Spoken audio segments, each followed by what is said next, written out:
practically every one of the top 40 records being played on every radio station in the United States is a communication to the children to take a trip, to cop out, to groove. The psychedelic jackets on the record albums have their own hidden This is a special question. We don't want you to smoke genetically modified ganja. We want you to smoke the real thing. We want you to smoke the natural herb. Some call it marijuana, some call it sensibilia, some call it lamb's bread, and some people call it ganja. Welcome to another edition of the Adam Dunn Show. I am your host, Adam Dunn, and I got in the studio with me right here, Jiggy Fly, and I got MTI. Hey, you rhyme with all our guys too. MTI, Jiggy Fly, and then KTI on his way down to help us tonight with our first edition of the Metlo. Well, So High on the Metlo, right? What are we calling it? So High on the... I don't know. We got it. What is it? So High? So High Metlo. So High Metlo. Just be So High Metlo. Sounds perfect to me. Perfect. Anyway, if you're in the area of Denver, or if you're just want to get in a plane right now and take off, you might be able to get here. If you really hurried up and you were close, maybe LA or something. No, I doubt that's going to happen. But anyway, if you're local and you're here in Denver, come on through. It's free, so we're not. It's not a big cash cow. It is literally a meetup, hangout here in Denver, rooftop, 1111 Broadway, Metlo, where we are right now, the Metlo Studios. And yeah, first edition, like I said. So every first Friday, if you're coming into town, keep a first Friday in your schedule, so you can come hang out with us, just like Jiggy's going to do today. And we're going to have, I think maybe by the end of the show, 2 might roll through, and we also got Drew Greco coming in. And then also on the line in about 20 minutes, we're going to have the man himself, Mr. Trump. What was his first name, though? Chris Trump. Chris Trump. Yeah, totally different Trump. Not the Trump. And we're going to be talking about some serious soil stuff and ag talk, because he's coming out of Idaho and is real teaching. I guess he's been teaching some classes, and we're going to get the whole story. I don't know. KTI kind of told me. Let me see if he sent me. He was supposed to send me like a little bio, which would have made it a lot easier to explain this goddamn thing. But let's see. Oh, KTI, here it is. Oh, Chris Trump currently lives in Idaho, moved from Hawaii. So that's a big difference, right there. So he came. He's a master natural farmer, certified by Master Che of Korea. So that's cool. And he studied microbiology analysis under Dr. Elaine Ingham, and applied his deep knowledge of God to his practice to truly become a man of wisdom. So this is going to be an interesting conversation. His family's farm is currently in the largest natural farm in America, growing over 800 acres of macadamia nuts. They have returned sick trees to vital health, completely eliminating 3 fungal diseases that academics said were impossible. So this is going to be a good show. I'm glad I got him with me too, because obviously it's not like everyone knows who the fuck Jiggy Fly is, right? Because I said it to Duke, and Duke was like, "Who the fuck? What's a Jiggy Fly?" So I know that's maybe people don't realize the talent I have in the room right now with me. But if you saw the buds and smelled them and tasted them, which so far anybody that's done so has been like, "Holy shit, this guy knows what's up." This man worked in the industry for a long time here and has seen a lot, and he's kind of like, he's been pulled back, literally been pulled back into the scope of it all by, name the product? Oh, by Kogos. Kogos. Kogos Nutrients. I think of Grow. Every time I hear Kogos, I think of Kogro or something. No, Kogos Original. Kogos Original. And so we'll be talking a little further on the show about all these, because so far I'm definitely a believer in the finished product, and if it's as simple as it sounds, it's in one of those like, oh my god, are you kidding me? So we're going to talk to him, and so we're going to see all sorts, or I guess we're going to be seeing all sides of the spectrum of growing today, which is nice, because sometimes our shows are not about enough growing, and everybody gets pissed off, like, we want grow, and then they want strains, so they have to talk about strains. We won't talk. Otherwise, I love strains. I love the strands. You got to say strands. So, strands. Yeah, you got to say strands if you want to be taken seriously in the world of cannabis these days, because that's that's how it's going. That's how bad it's gotten. You mean strands, right? So let's do our shout outs and sponsor stuff out of the gate, so we can open up the space to this incredible conversation we're about to get down deep into. We are starting with new Millennium nutrients, which are some nutrients I've been running now for a couple of years. And, it's not a one part, that's for sure. But great products, well thought out. And like I said, seasonal, which is one of those deals, which I feel it kind of keeps people who are, sometimes a little bit lost in the idea of between you stick them on a straight 8-week or a 9-week and they're used to that. And then all of a sudden you put it to a 10-week and they somehow can't seem to bridge the gap or something like that. This kind of gives you that control because you're within your seasons and you kind of know front end of the, you know how seasons work, I believe. I think most people do, hopefully. Then otherwise we're going to have a hard time with the show if you don't know how that works. But in general, the products are all super well sourced and well thought out.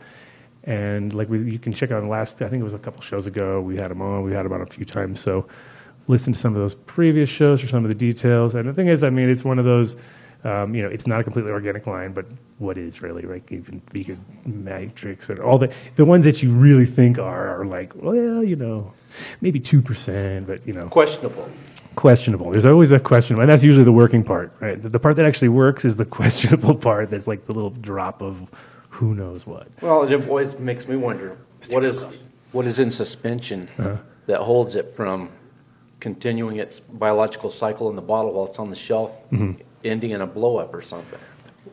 I'm always tripped out on just all the nutrients in general. When I see them on the shelf, I'm always looking at it like just the fact that there's things that are active in these bottles that are there that they have to, and when they were tested, when they did their Oregon tests, and they realized that wow, a lot of this shit is bullshit. You know what I mean? So you got to you're really going through a landmine when you go to a lot of times to nutrient label. I just feel because you're walking down that aisle, you don't know, are you picking out that one that is all just dead in the bottle? Because there's also run to run things are different, and as you've seen. Now, these guys have been developing these for the last about 5 or 6 years, this nutrient company's been going. I'm not exactly sure, but it's about that in my mind, but it's also been a developing thing. They do also work with a few other amendments like Plagrons, Green Sensation, and also Budswell. And Budswell, I was always a big fan. You were a big fan of Budswell back in the day? Back in the day. It is a back in the day product for sure. Still, even when you pick it up, you feel man, I'm going back into the 90s with this shit. I smuggled it to Amsterdam. Right. I literally carried fucking guano to Amsterdam. I thought it was just it was just oh, please don't fucking blow up in my bag. You know what I mean? It all taped up, looked super sketch. It was like a big taped up liquid fucking bomb. Whatever. They would have freaked out nowadays. But this is the 90s still. But I was I can't get it in Amsterdam. I need it. And I was loading my bag up, and I remember just kind of praying. Well, it made it. Got real cold. I remember I got there. I was fuck, this shit. I hope it didn't freeze after all that, Right. What's that? Oh yeah, forgot about Shaz. Yeah, that's what happens. We're in the middle of it. Go to newmillenniumnutrients.com. Check out their store finder and also their calculator on their website, so you can kind of figure out what you need. Wait and don't waste any money. And keep listening to the show because I'm sure we're going to have them on in the next few weeks again, as usual. We're going to get Neil on the show, too. That's our big goal. The owner. Got to get him on. Got to get these guys on the show, too. Incredibles Edibles, and Incredibles Extracts, and Incredibles Extractors, and all the above. All top quality products that's in-house grown as far as their edibles go, and their shatter, which is superior, and their pens, which are fucking beautiful. If you can get them, they're usually sold out. And now they've got a whole bunch of new medicated and microdose products, which are skin products and bath bombs and mints and things. And so you should definitely check out iloveincredibles.com to see all these products. Same thing, store finder, things you may need. If you live in Colorado, you just have to go to any dispensary because they're going to be in them. But you can also find them in Nevada. You can find them in California. And you can find them coming up soon in Puerto Rico as our guest. No, our guest will not say that. He's from Hawaii. He's not Donald Trump. If anybody hasn't figured that out yet, Donald Trump is not on the show. Double check, just to double check. But yeah, go to iloveincredibles.com and see where you can get them into your life, man. They are the shit. Build a Soil, wow, shipping from Build a Soil free in Colorado, that's a good deal because Heavy. That's some stuff you may have to pay some serious shipping, no matter, even if you're in Colorado. I saw some people bitching online about them, like, man, it was 130. Like, it's his fault that it's expensive to send dirt. You know what I mean? I was like, right. If you want dirt in the mail, it's going to be fucking expensive. Think about it, you know? Just drive a truck and go over there. Exactly. So buildasoil.com if you want to check out the latest prices and product lines that they've got. If you've got any kind of beneficial insects you need to get, they're great guys to get them through. Contact them at 855-877-SOIL if you don't have a computer and you're out in the middle of nowhere and you're like, I got to get it now. Talk to Jeremy, hopefully. He's the man. And if not, talk to any of the people who work there because they're all super competent and great source for super hard to find amendments too. If you haven't looked at them yet, take a look now because you will be amazed. It'll be things you've never seen in your local grow shop, which is that's the nice part about it. Is instead of it being like, I can get that down the street, it's like, shit, I've never fucking seen that. But where the fuck did you get that? You know what I mean? And so anyway, cool. And especially if you're into no-till or something like that. If you're into no-till and if you're into soil growing and if you're into old school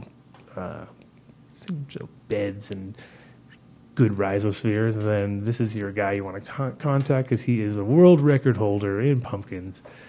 I think tomatoes, he's got a few medals. I don't know if he's world record, but 10-pound tomatoes, and the same guy you've seen on the back of the Mycorrhizae bags from what's the name of the company again?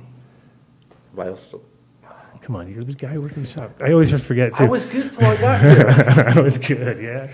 Pro something? Extreme gardening. Yes, extreme gardening is correct. Go. I know. Somebody in the chat room hit You're you up? sharp as a tack. No, that was me. Yeah. I just remembered it. Oh man, see that? He's not even. He remembers. Yeah, exactly. Extreme gardening. It's the same thing I forget every time. But yeah, you can talk to Mr. Ron Wallace if you contact him direct. Tell him you're a listener of the show. He's getting a kick out of it because he's getting a lot of hits from a lot of our listeners, and everybody who gets products from him is always amazed because, again, he's focusing on the rhizosphere, and he's really like it's weird when you have him on the show. We have him every Halloween time period, and it's like it's just on the same fucking time. It's like everything's the same. We just have a few different requirements, and he's actually putting on 40 to 60 pounds a day at a certain rate. So you're like, it's putting on a little more than us, but, Yeah. But he's in that excitable zone where you're like, holy shit, 40 to 60 pounds a day. It's all water weight, of course, but still. But you got to get it there. Yeah, and not split it. And he's on this whole other tip. They're out there, like, keeping them wet and, they run misters and shades. Exactly. So they're on a whole other stressed out level than we are. And then nobody even gets nothing out of it except for the fucking win or the lose and the horse eats it. Bragging rights. It's all bragging rights, exactly. And bam, speaking of bragging rights, if you want to get some bragging rights, then you might need to go to seedsherenow.com and pick up some new genetics so that you can be the new guy on the block with the freshest flavors. They're accepting Bitcoin, which is a very good move, I'd say, after all these banking issues that people have with cannabis industries and stuff. It's kind of like, why aren't more people doing it? I don't know, but we're all weird. We're all old guys trying to get taught to these things. We're like, ooh, I don't know, bro. It's in there. Before we were worried about cards. Now, I know a lot of guys who never even had a debit card until a couple of years ago because they're just like, no, it's like the man. And me too. But at a certain point, if you have a business, you're gonna got to do it, right? But so they're accepting Bitcoins, which is awesome, but they also have, what are their big specials? Because, maybe James is going to call in at 420. I haven't really confirmed nor not confirmed, and that keeps it always interesting, but he's got some January specials going. Get on the mic. Get on the mic, Mike. All right, let's see if I can read them. All right. You can both pull the mic over, can't you? Isn't it? I guess I could. All right, yeah. It's crazy. We do crazy shit around here. All right, we got January specials. The breeder specials are all Dark Horse genetic packs, $50. Brothers Grimm Seeds, Apollo Hayes Green Avenger, Rosetta Stone for $84.88, and all Crockett Family Farm seeds, $108.88. A lot of eights in there. Yep. Isn't it eight in China a bad thing or not? Is that a bad unlucky number? Or there's always, they have their luckies and unluckies. Anyway, gotta say, watch out with those China. You don't want to get on their bad side. James knows what I'm talking about there. So, but you can go to seedsaholics.com also, their other site, and check out their auctions going on. There's a bunch of charities also there. So you can put your money to good cause, and all those charities that give 100% to the cause, which is awesome. So you know it's the real deal. And speaking of real deal, they have like 35 breeders on deck. So all U.S. breeders, me included. So it's a good bunch of guys actually. He's got a good corral of high quality breeders, and so you get in the original packaging and guaranteed, which is a huge thing. So, and welcome back to our overlit studio. Mm-hmm. Should we shut the shades or not? It's like whatever. Just I don't know. Who cares? Overexposed, underexposed. I doubt most people are watching the show because of the great fucking visuals. And if they are, they're fucking out of their minds. I don't know what are you looking at. And one day we'll have some. Look at it.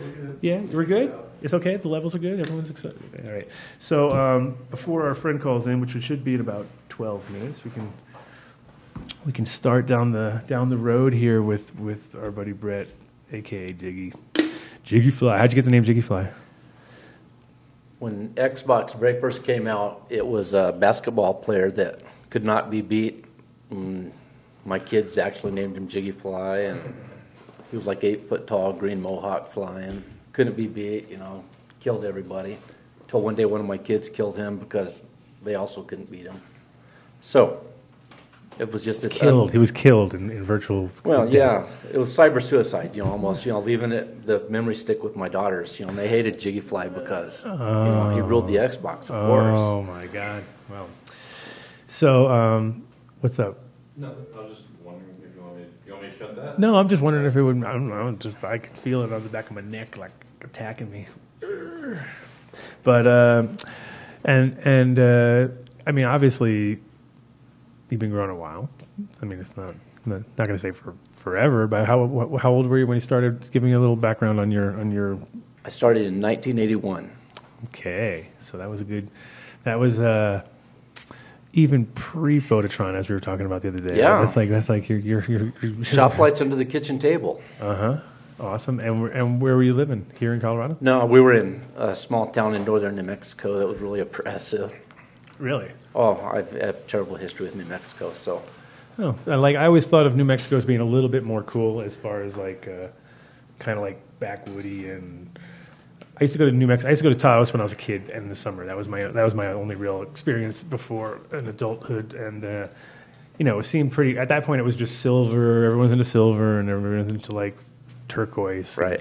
My friend, that's what he did. He made belt buckles, and it just had this kind of rustic vibe and small town. And then I went back recently, and it wasn't like still relatively small, but definitely blown out way more. It's like, oh shit, they got their own version of a Whole Foods, and they have their own. But it definitely seemed like it was still kind of loose, even though the weed laws weren't so great. But it was like no building codes, that's for sure. For a while, it was really great, but it just got to where it's such a small place, and you know how it is when you're bringing the heat. Everybody knows you, and yeah, I just had to move to Colorado to do what we do.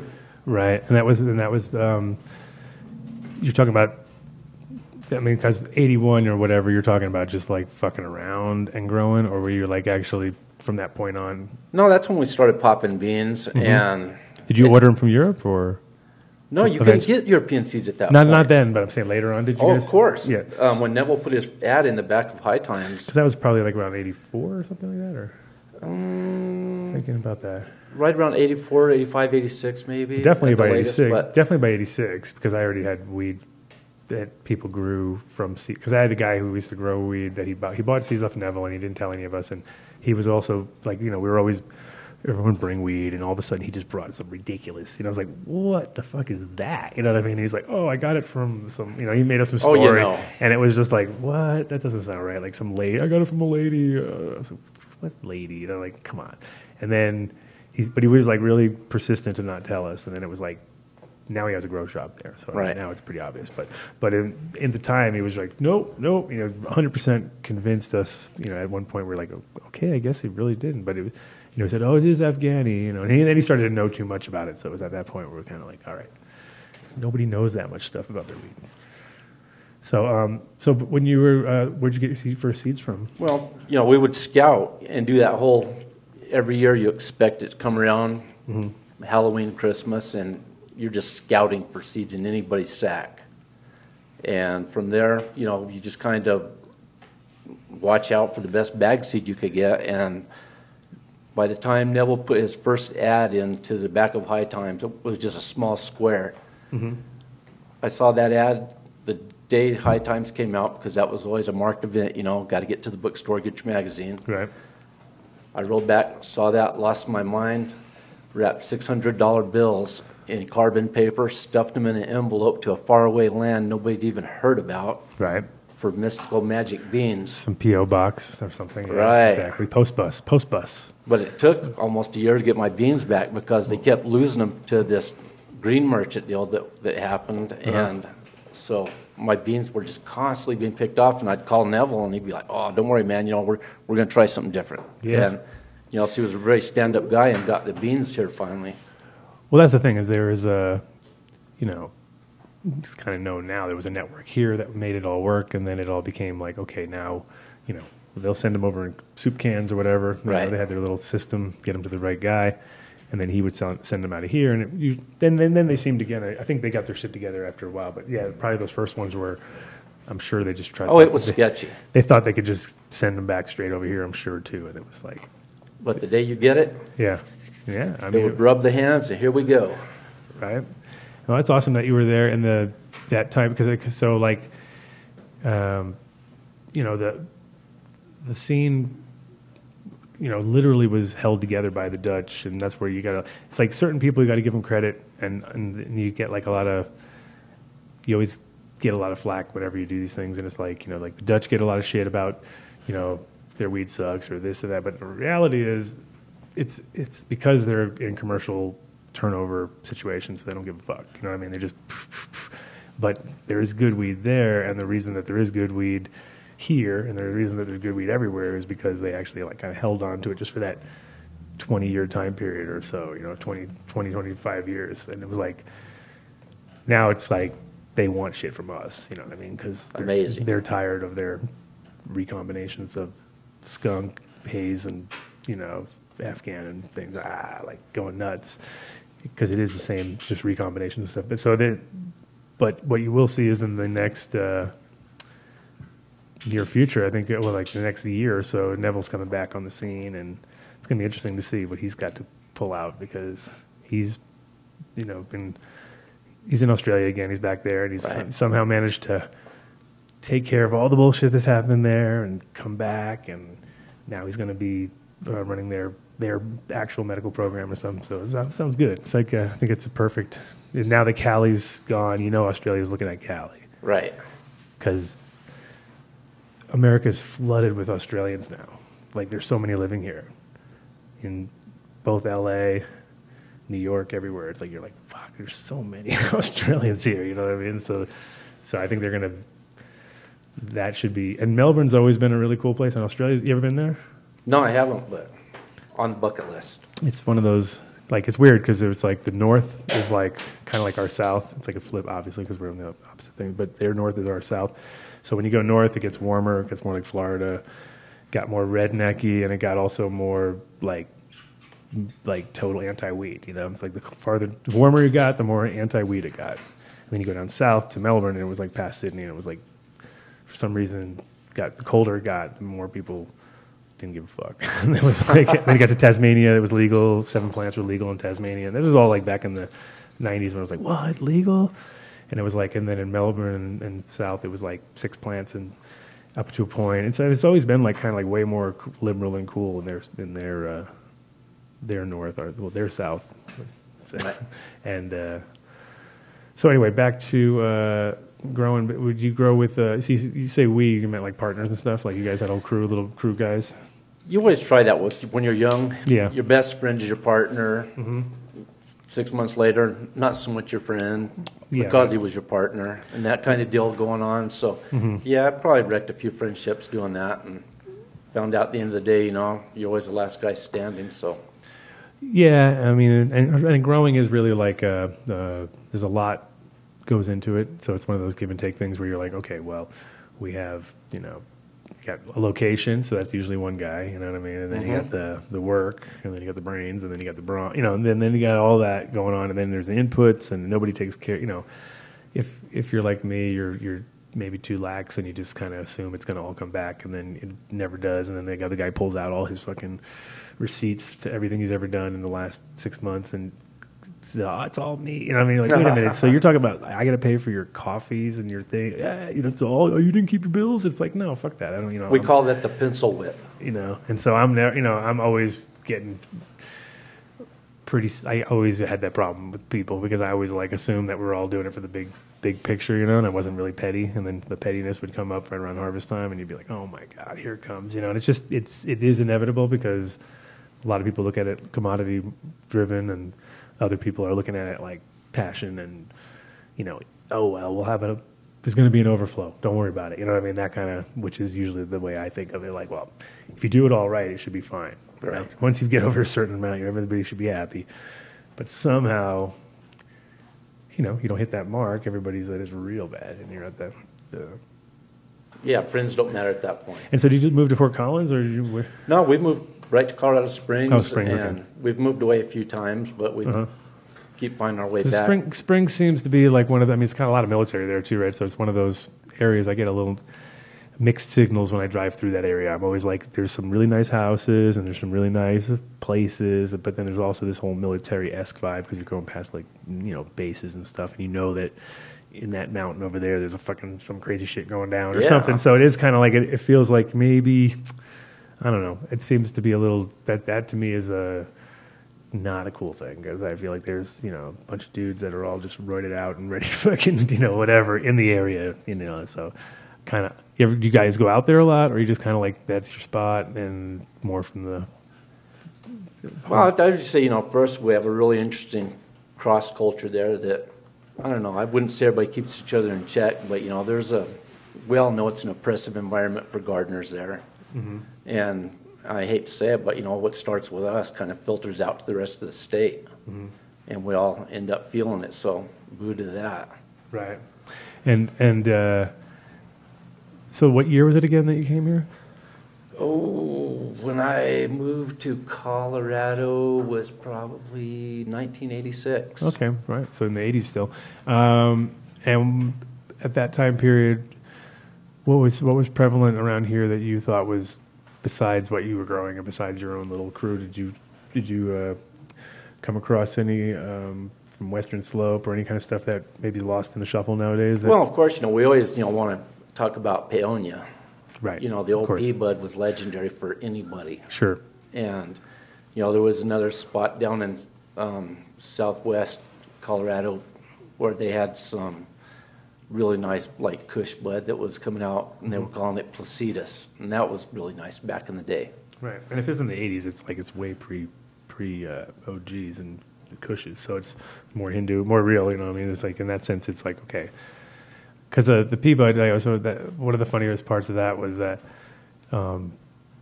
the friend of mine who's Sheldon, who does the printing work, Sheldon from Graffiti Factory. No, I don't know Sheldon. Okay, so Sheldon used to go mountain biking out in Paonia all the time, right? And then back in more like the 90s, I guess, early 90s, he would literally just meet these guys on the trails and get good weed. The best weed was on the trail, meet this one guy, boom, and they were all mountain biking at the time.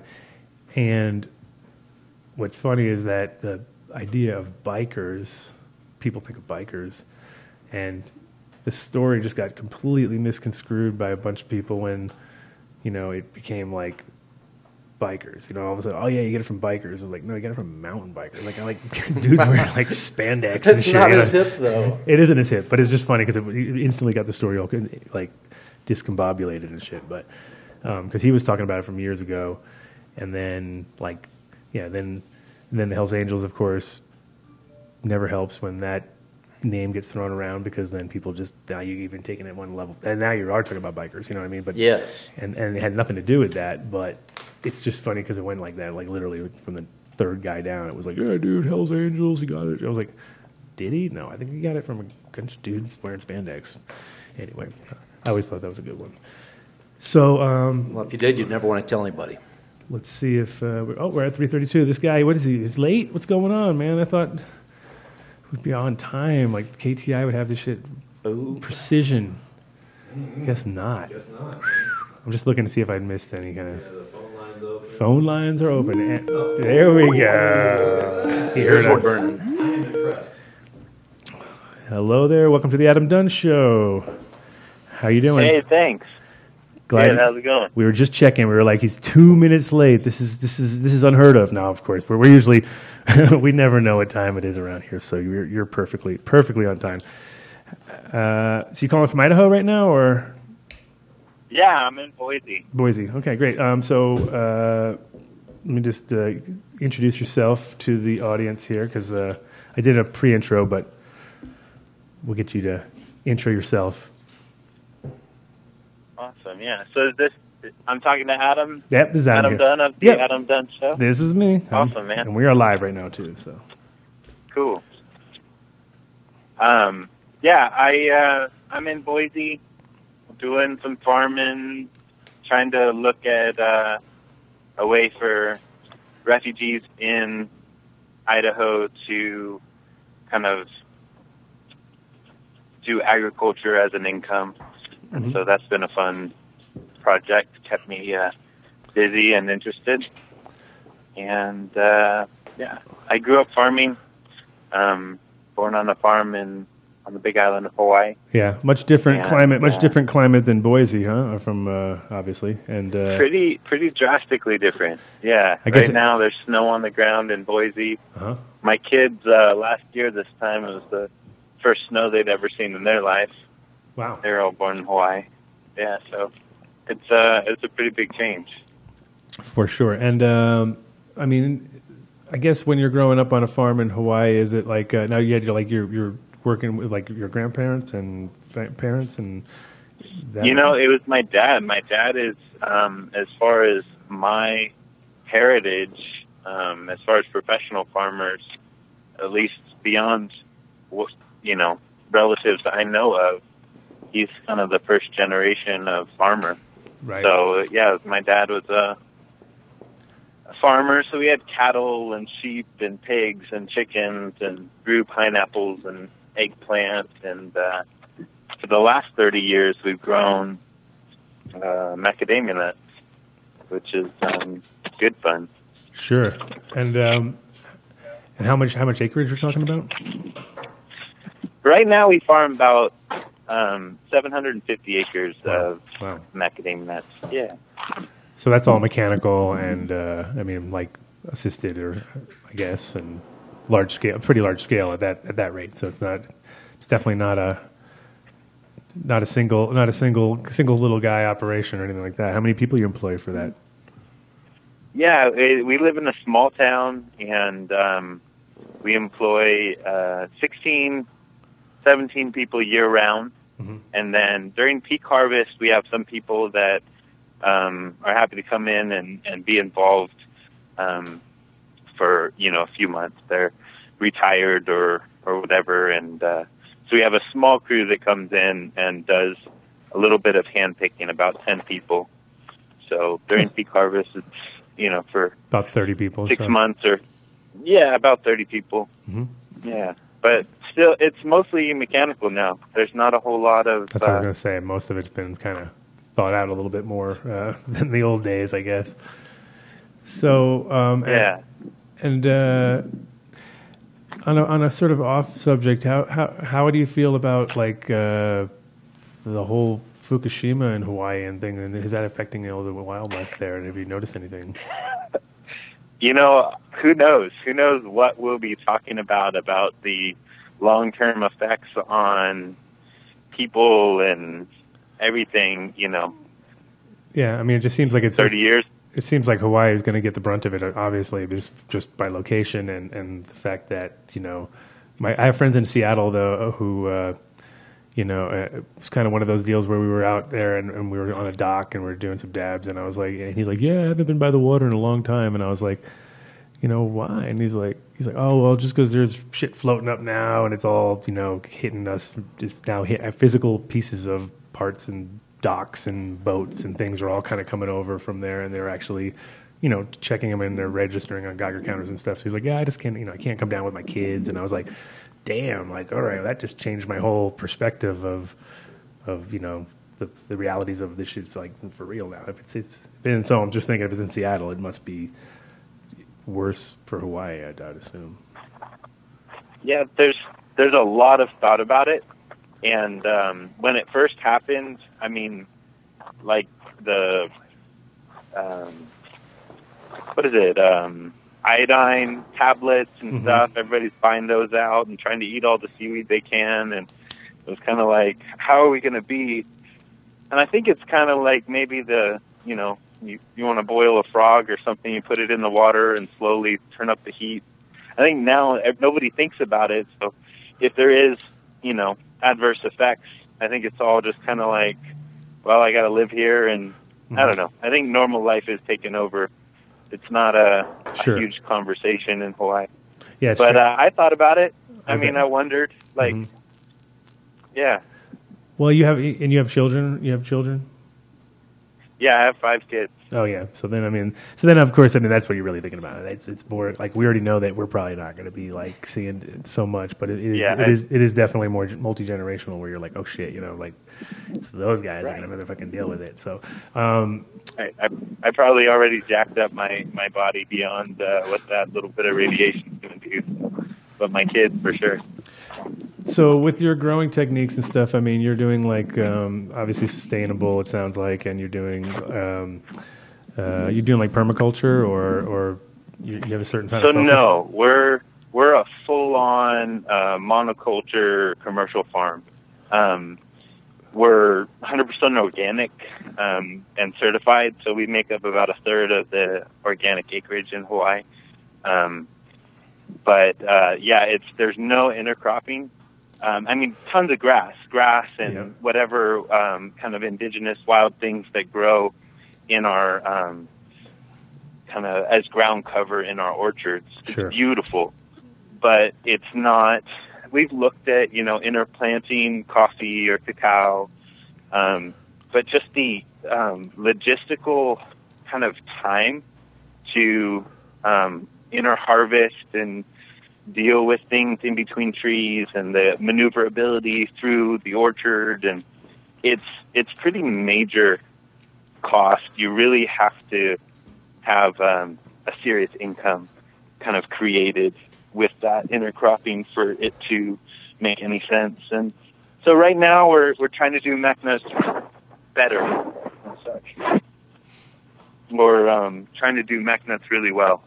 And that's kind of where we got into tending to the soil life.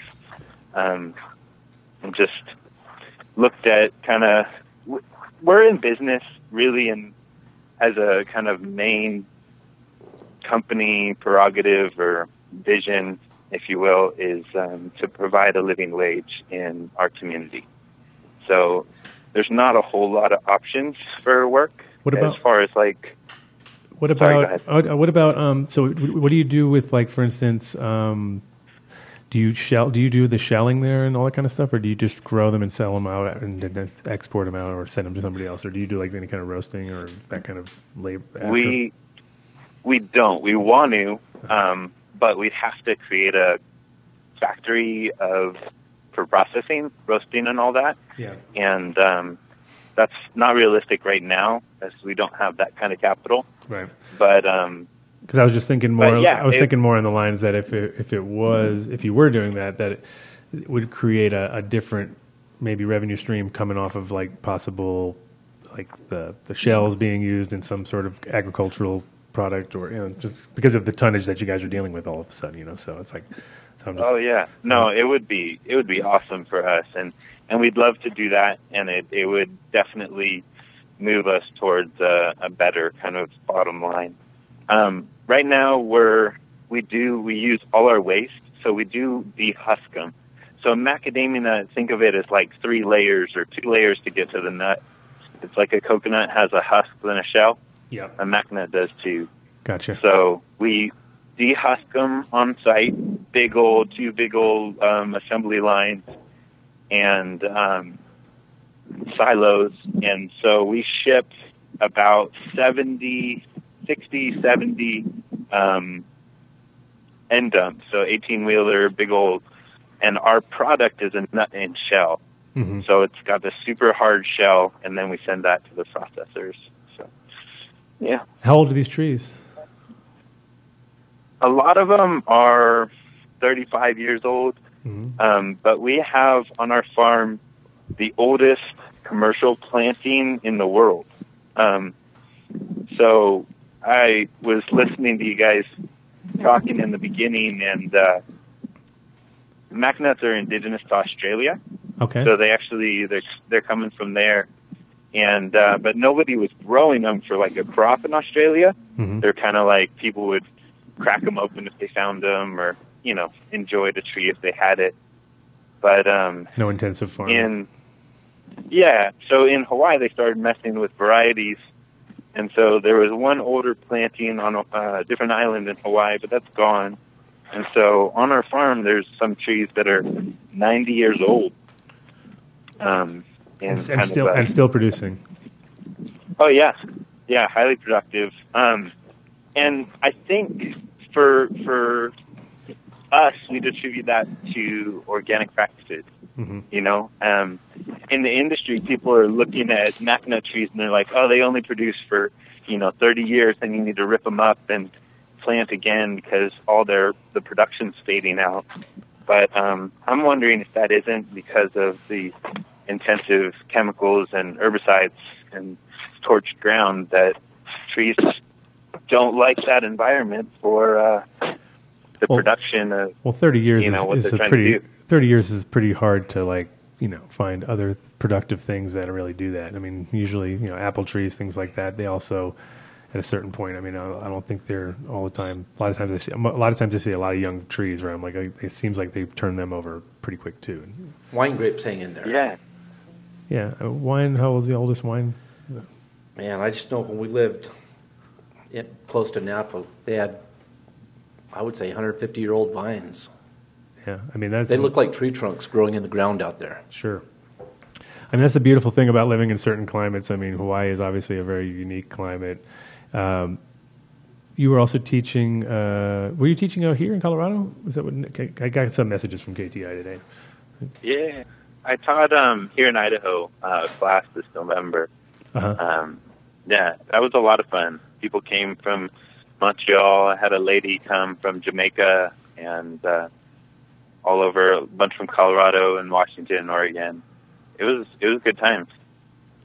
And are you teaching them like soil science? What was your basis of your class? Like pretty much was like a little overview of everything, or more focused on soil? So, yeah, that class was pretty intensive in Korean natural farming. Uh-huh. So we talk about soil science and just the concept of what's going on in the soil food web, kind of as far as what's going on in the ground, or why putting, cultivating microbial life and putting it on the soil has any effect, just to kind of gain help with understanding.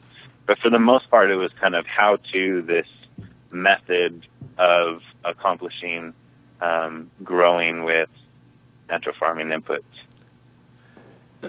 And so with like this intensive, what is it? I mean, I wouldn't call it intensive. I don't know. Is the Korean farming, is it like intensive, or is it more just more of a cycle based and kind of working off of that?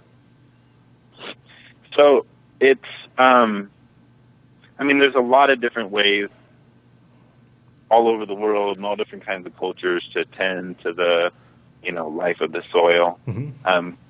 Korean natural farming, I would describe it as an elegant method, a way to both tend to soil life and kind of disease suppression and productivity, as well as a way to tend to the plant's nutritive cycle. Uh-huh. But also you can do it for, you can create your own inputs and do it for very low cost. Though it does take some time to do it, learning and becoming proficient. It's not like, one thing. It's kind of, there's some depth to it. So helping people achieve or get past that learning curve is kind of what the class was geared at. Right. It's like coming up with a balance or something. How big of how kind of like, are you doing any indoor gardening? Does this apply in any way, shape, or form to indoor gardening, or is it only outdoor? And you guys are talking. I mean, obviously, 750 acres is not your average person who's going to go to a grow class is going to have that kind of acreage. So they're just the people that are coming to you. Are they looking at like doing like home grow, sort of raised bed somewhere in the backyard, or are these guys kind of like serious coming in trying to figure out how to change up their larger scale stuff? There's the whole gambit. In November, we had a bunch of guys with indoor grows in Colorado, Washington area, and they've already, a lot of them have already kind of implemented this stuff, but we're just seeking to hone skills and kind of answer some questions. And then there's full-on, row crop farmers. I think in Jamaica, she was farming rice and I think maybe involved in the canna industry. But it was a whole bunch of different people with a whole bunch of different kind of ways they were applying it. And have you got some actual results back from cannabis grows with this technique, or is this kind of like you're kind of more universal and other people are applying it on their own? So I personally have never used natural farming to grow any cannabis. Okay. That was, I'm 35. In high school and earlier, I was doing that kind of stuff, and I'm super into loving the whole everybody in that industry, and at the same time, I'm not super into it as the crop personally. Right. But luckily there's a lot of crossover. I mean, for us, like we have a guy on here who does pumpkins, and it's like weird because we're all passionate in the same sort of way. Right. Coming in with this, because the plants are to us this whole little puzzle. We're trying to trying to figure it all out, and right. I think with some stuff it's because the reward systems are so different too. With cannabis people, it's like we're really like, some people are money driven, you know what I mean? Of course, they're looking for yields and they're looking for speed and they're looking for, they're all focusing on like high tech hydro to kind of like get a little percentage here and a percentage there. But at the same time, they lose a lot along the way because at the end of the day, their shit tastes crappy because they don't really know how to, give the plant exactly what it needs. Where I think if you're a little bit more slow-minded and understanding the fact that the plants are like going to be working through these things themselves and like just give them the best results possible. Are you? Do you ever put this into like a book form or a CD or kind of like an online thing, or is it strictly right now just going to be kind of like classes? Yeah. I haven't.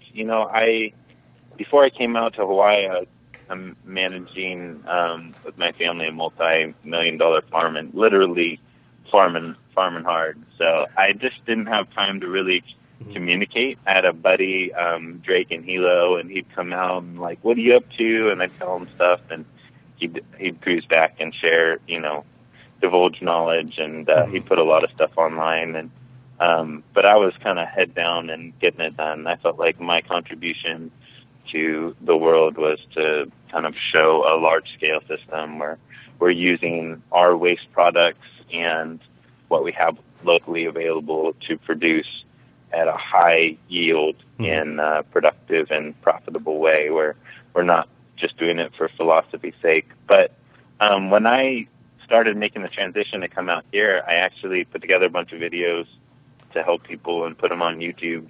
So I just did some kind of basic kind of how to make some of this stuff, and that's been helpful. It's really incomplete as far as kind of communicating a lot of this knowledge, but I'm trying little by little to kind of help with that. Master Cho's this guy, this kind of coiner or creator of Korean natural farming. Natural farming in general has been around in a bunch of different ways in Japan for a pretty long time. And so there's like, we're in third, fourth generation as far as really calling it natural farming. But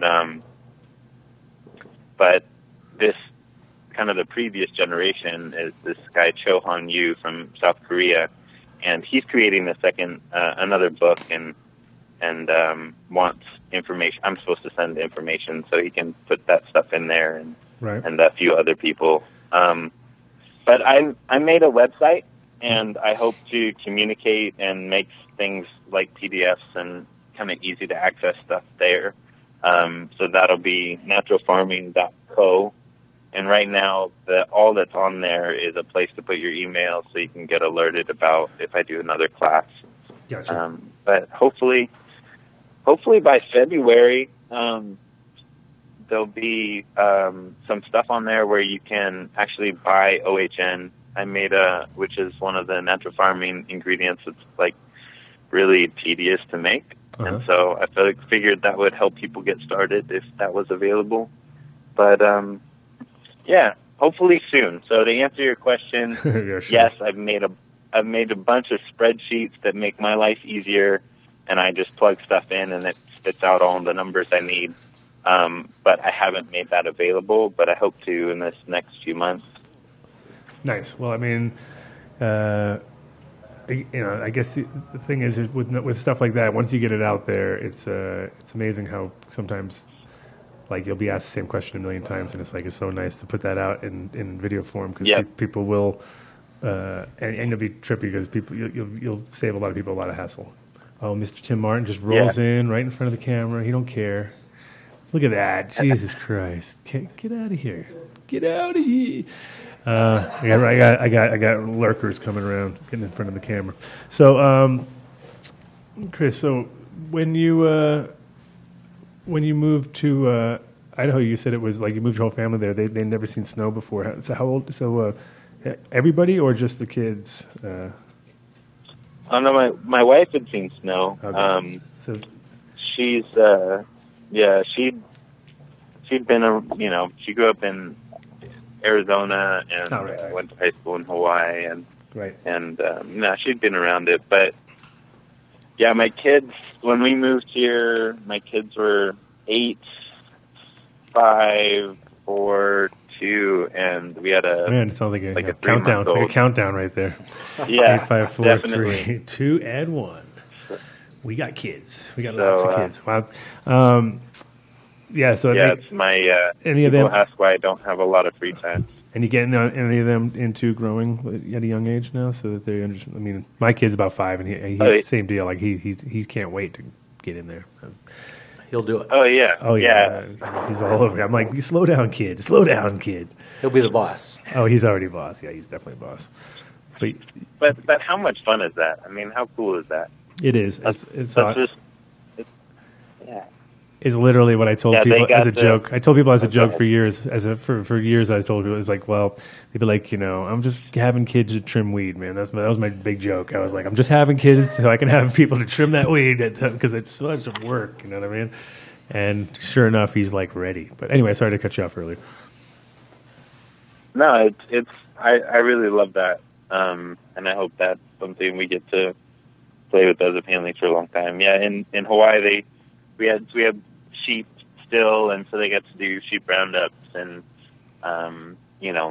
tractors, and they got to be on there and push things around. And I kind of miss that stuff.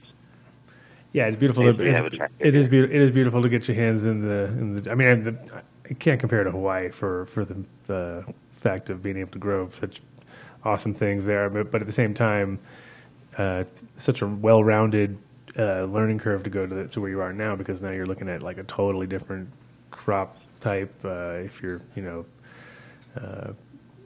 can't do macadamias in Idaho, I guess, right? It ain't gonna work there.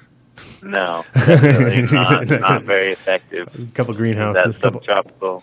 Couple acres of greenhouse. I appreciate the learning opportunity of being here. It's definitely cool. All kinds of questions, people have, and I get to figure out solutions on my own, and then I have the answer for that for, kind of so you studied how to do things in a cold climate. So you studied microbiology, and what year was that? You did it under Elaine. Hold on, I had notes. I didn't spend a lot of time with Elaine, but I did get to study with Elaine, and she kind of connected some. Yeah. She connected some dots for me, definitely, and really helped me ask good questions. And the focus for microbiology, was that like with the intentions of just for the soil science, or were you actually thinking about products, or were you thinking about getting into the industry in that sense, or getting a little more serious? For me, it was just farming. Yeah. I mean, that was so I was studying and using kind of everything I learned all the time. I was and we had, I mean, for what I learned in Korean natural farming, I learned about wheelbarrow sizes, and I visited Korea probably 8 times in the last 8 years, and they're 1 acre farms. So trying to figure out how to scale this, that was a task I didn't have anybody to ask about, and because that's what they're really good at, right? It's just obviously it's like lands. They don't have lots of acreage. So they're growing a lot of produce on a small acreage. It's pretty much the not the intention in a sense, but just like the reality of what they have to put together. It's the ISO way, and they're doing it. They're doing it well. Yeah, I mean they don't have, so you have 2 ladies, they're neighbors, and they both have an acre rice farm, and they help each other plant and harvest and dry and bag and all that, and they're making on that like acre and a half, they're making $100,000, and they don't have workman's comp, they don't have they're really successful, and they're tending to the life of the soil, so their soil life is like money in the bank, their soil health, and it's cool. But how do you do that? How do you tend to it on that same level on 800 acres where I can't I can't touch everything by hand, or like I'll be doing that for the next 20 years just to do it once, and right. And so it was a process, but it was fun. Uh-huh. It was a lot of fun. And so with the macadamias and stuff like that, what kind of price? What is the price per pound, and what does it work out to, like, per acre in a sense, just in rough estimates?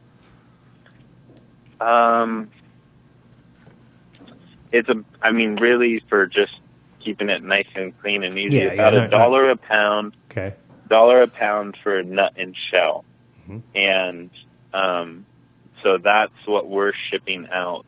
The industry term is wet in shell, so it's not dried to perfectly dry. It's and the processor will crack it and dry it and roast it and do all that stuff. But so it's like a and how much per acre? Like about how much? What's the volume per acre on average? Just like in a good ballpark figure. That's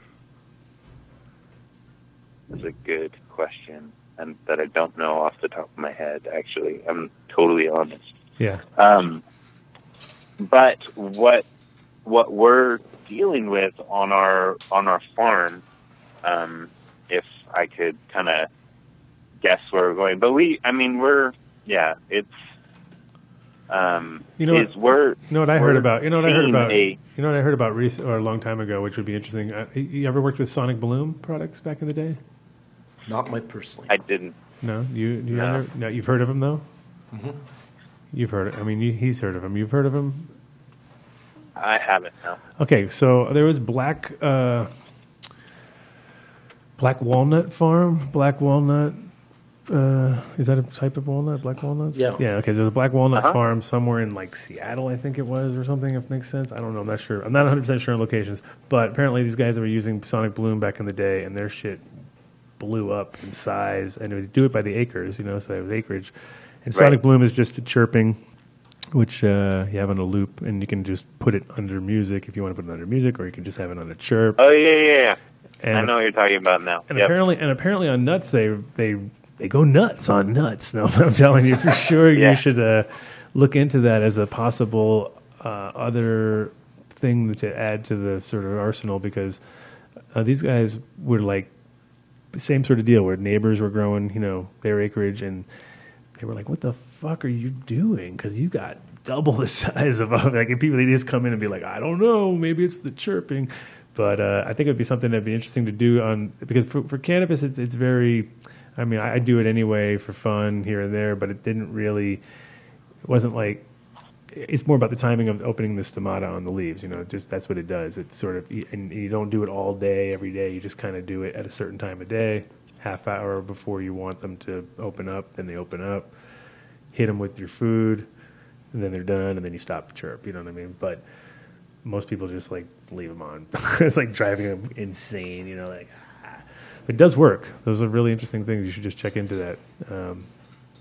I would. Oh yeah, no, I know all.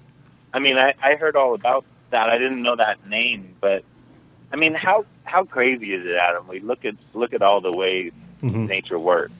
Yeah, and it's like it's like a symphony. You have the sun's about to rise, so all your birds start going ballistic. They start chirping and yelling and making noises, and that bird kind of instinct causes all the plants that they're sitting on to say, "Oh, the sun's coming up, getting ready to photosynthesize," right. and then the whole day happens, and they go to sleep, and the crickets make their noise, and But yeah, there's a corn farmer in the Midwest, and he set up speakers and played it all, same time the birds went off, right before the sun, and he got like 20% better yields just by playing music. Yeah. And it's incredible. And as I go deeper into soil and the interconnectivity and how microbial enzymes, allow rainwater to be converted into usable nitrogen and with less energy than if the microbes weren't present. And it's like this is the interconnectivity, the reliance of this big plant on this microscopic organism. It's pretty amazing. It is, and most of the listeners that we have here too are all into we have a lot of guys who do no-till, and there's a lot of kind of we focused. I mean, me personally, I don't, because my mom refuses. She's like, "Nope, I'm not dealing with it." She just wants to, turn and burn and rotate, and she doesn't want to deal with the bullshit. But at the same time, when you are talking about long-term, especially outdoors, I mean, not just much different, but indoors. Is a different animal. It's like hard to convince people to do long term. Like even reusing stuff too many times, they end up. But I've seen people with 4-year-old fucking soil killing it. You know what I mean? I feel it gets better as long as you can work it properly. But it is a lot of work. And the microbial level, it's crazy how like our knowledge has just exploded in the last 10 years, as far as like. Common guy knows about mycorrhizae, where before it was kind of like just even most growers in Holland. I remember getting in these little like packages, and it was dust, and I was just like, and I'd see all the clones would have them, and everybody would sprinkle them on here and there, and the Dutch just, yes, it's the dust, they wouldn't tell you what it was, and then I was like, finally, like, couldn't even pronounce it. I was like looking at the name, like, wow, what the fuck's that? And now all of a sudden, it's like literally common knowledge and widely used and being used more and more, which is good, but a lot of people don't use it properly, I think, too. They kind of think they just throw it in there at once, and it's like, timing's really important. Getting to know that, click into all those little timing issues, and also like, do you have a source of mycorrhizae that you work with, and because that's kind of like there's only a few out there, so do you have a certain source? Me or yeah, is there a certain source that you work with? Yeah. So with so mycorrhizae comes from nature. It's not like something created as much as something harvested. Sure. And so the goal in what I'm doing, or my approach by using natural farming is the goal is to get enough diversity from my natural environment that, you know, not only do I have mycorrhiza, but I have these various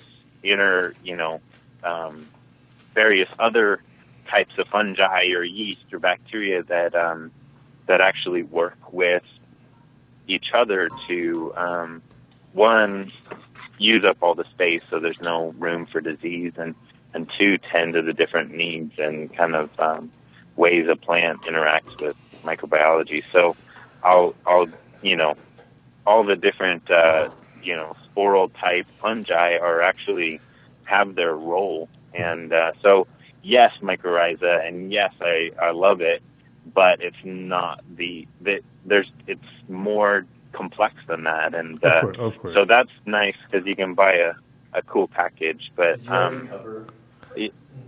did you already cover that time that you're supposed to maybe inoculate that, or when it really matters? I mean, because there is a pretty wide window. Well, I mean, the thing is, a lot of it actually has to touch the roots first of all. Like, yeah, that's what a lot of people don't get. They just like throw it in there and hope for the best. And it's like, well, just get it on the root first of all. That's kind of just to get the initial connection going there. But if you build the system, it's also then feeding them at the right time, so that you don't just like. It's also about building that system in there, though, where you get the you build that.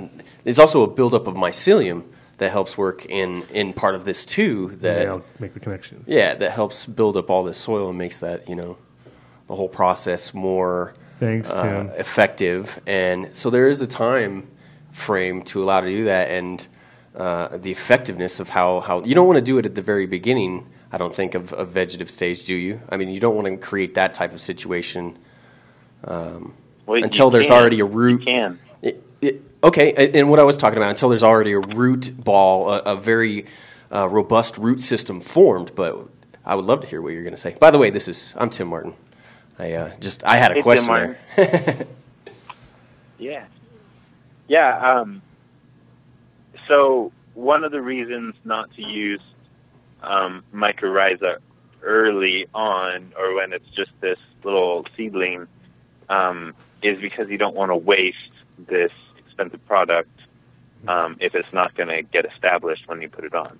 Mm-hmm. So that's one of the almost less the reason with the plant and more the reason with like, hey, you got this thing, you want to maximize effectiveness. It's when there'll be some interconnectivity between this product, these spores, and the plant itself, and so that maximizes your return on the investment that it is. But gotcha. But as far as soil having, mycorrhiza in it when you start, that's totally possible.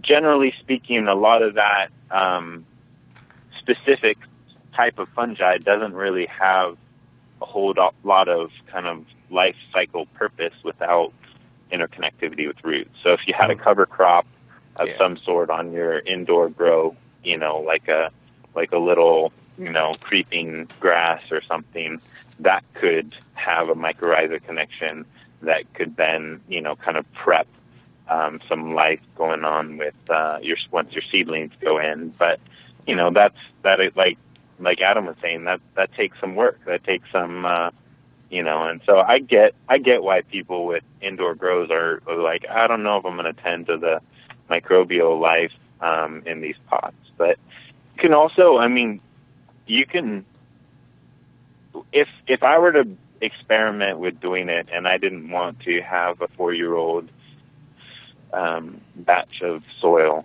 I would probably have a giant garden bed, like a raised bed kind of thing, and I'd grow some variety of, bushes, like whatever, blueberries or any number of kind of, bushes or slightly bigger grass, and so that I have a microbial life and kind of a whole soil food web going in my backyard, and I'm spraying my bush, raised bed, and then when I want to when I want to harvest. You heard it here live. You heard it here live. Yeah. I just picture it being just so much overkill and like the plants just being like the Popeye of all plants in that situation. It probably is.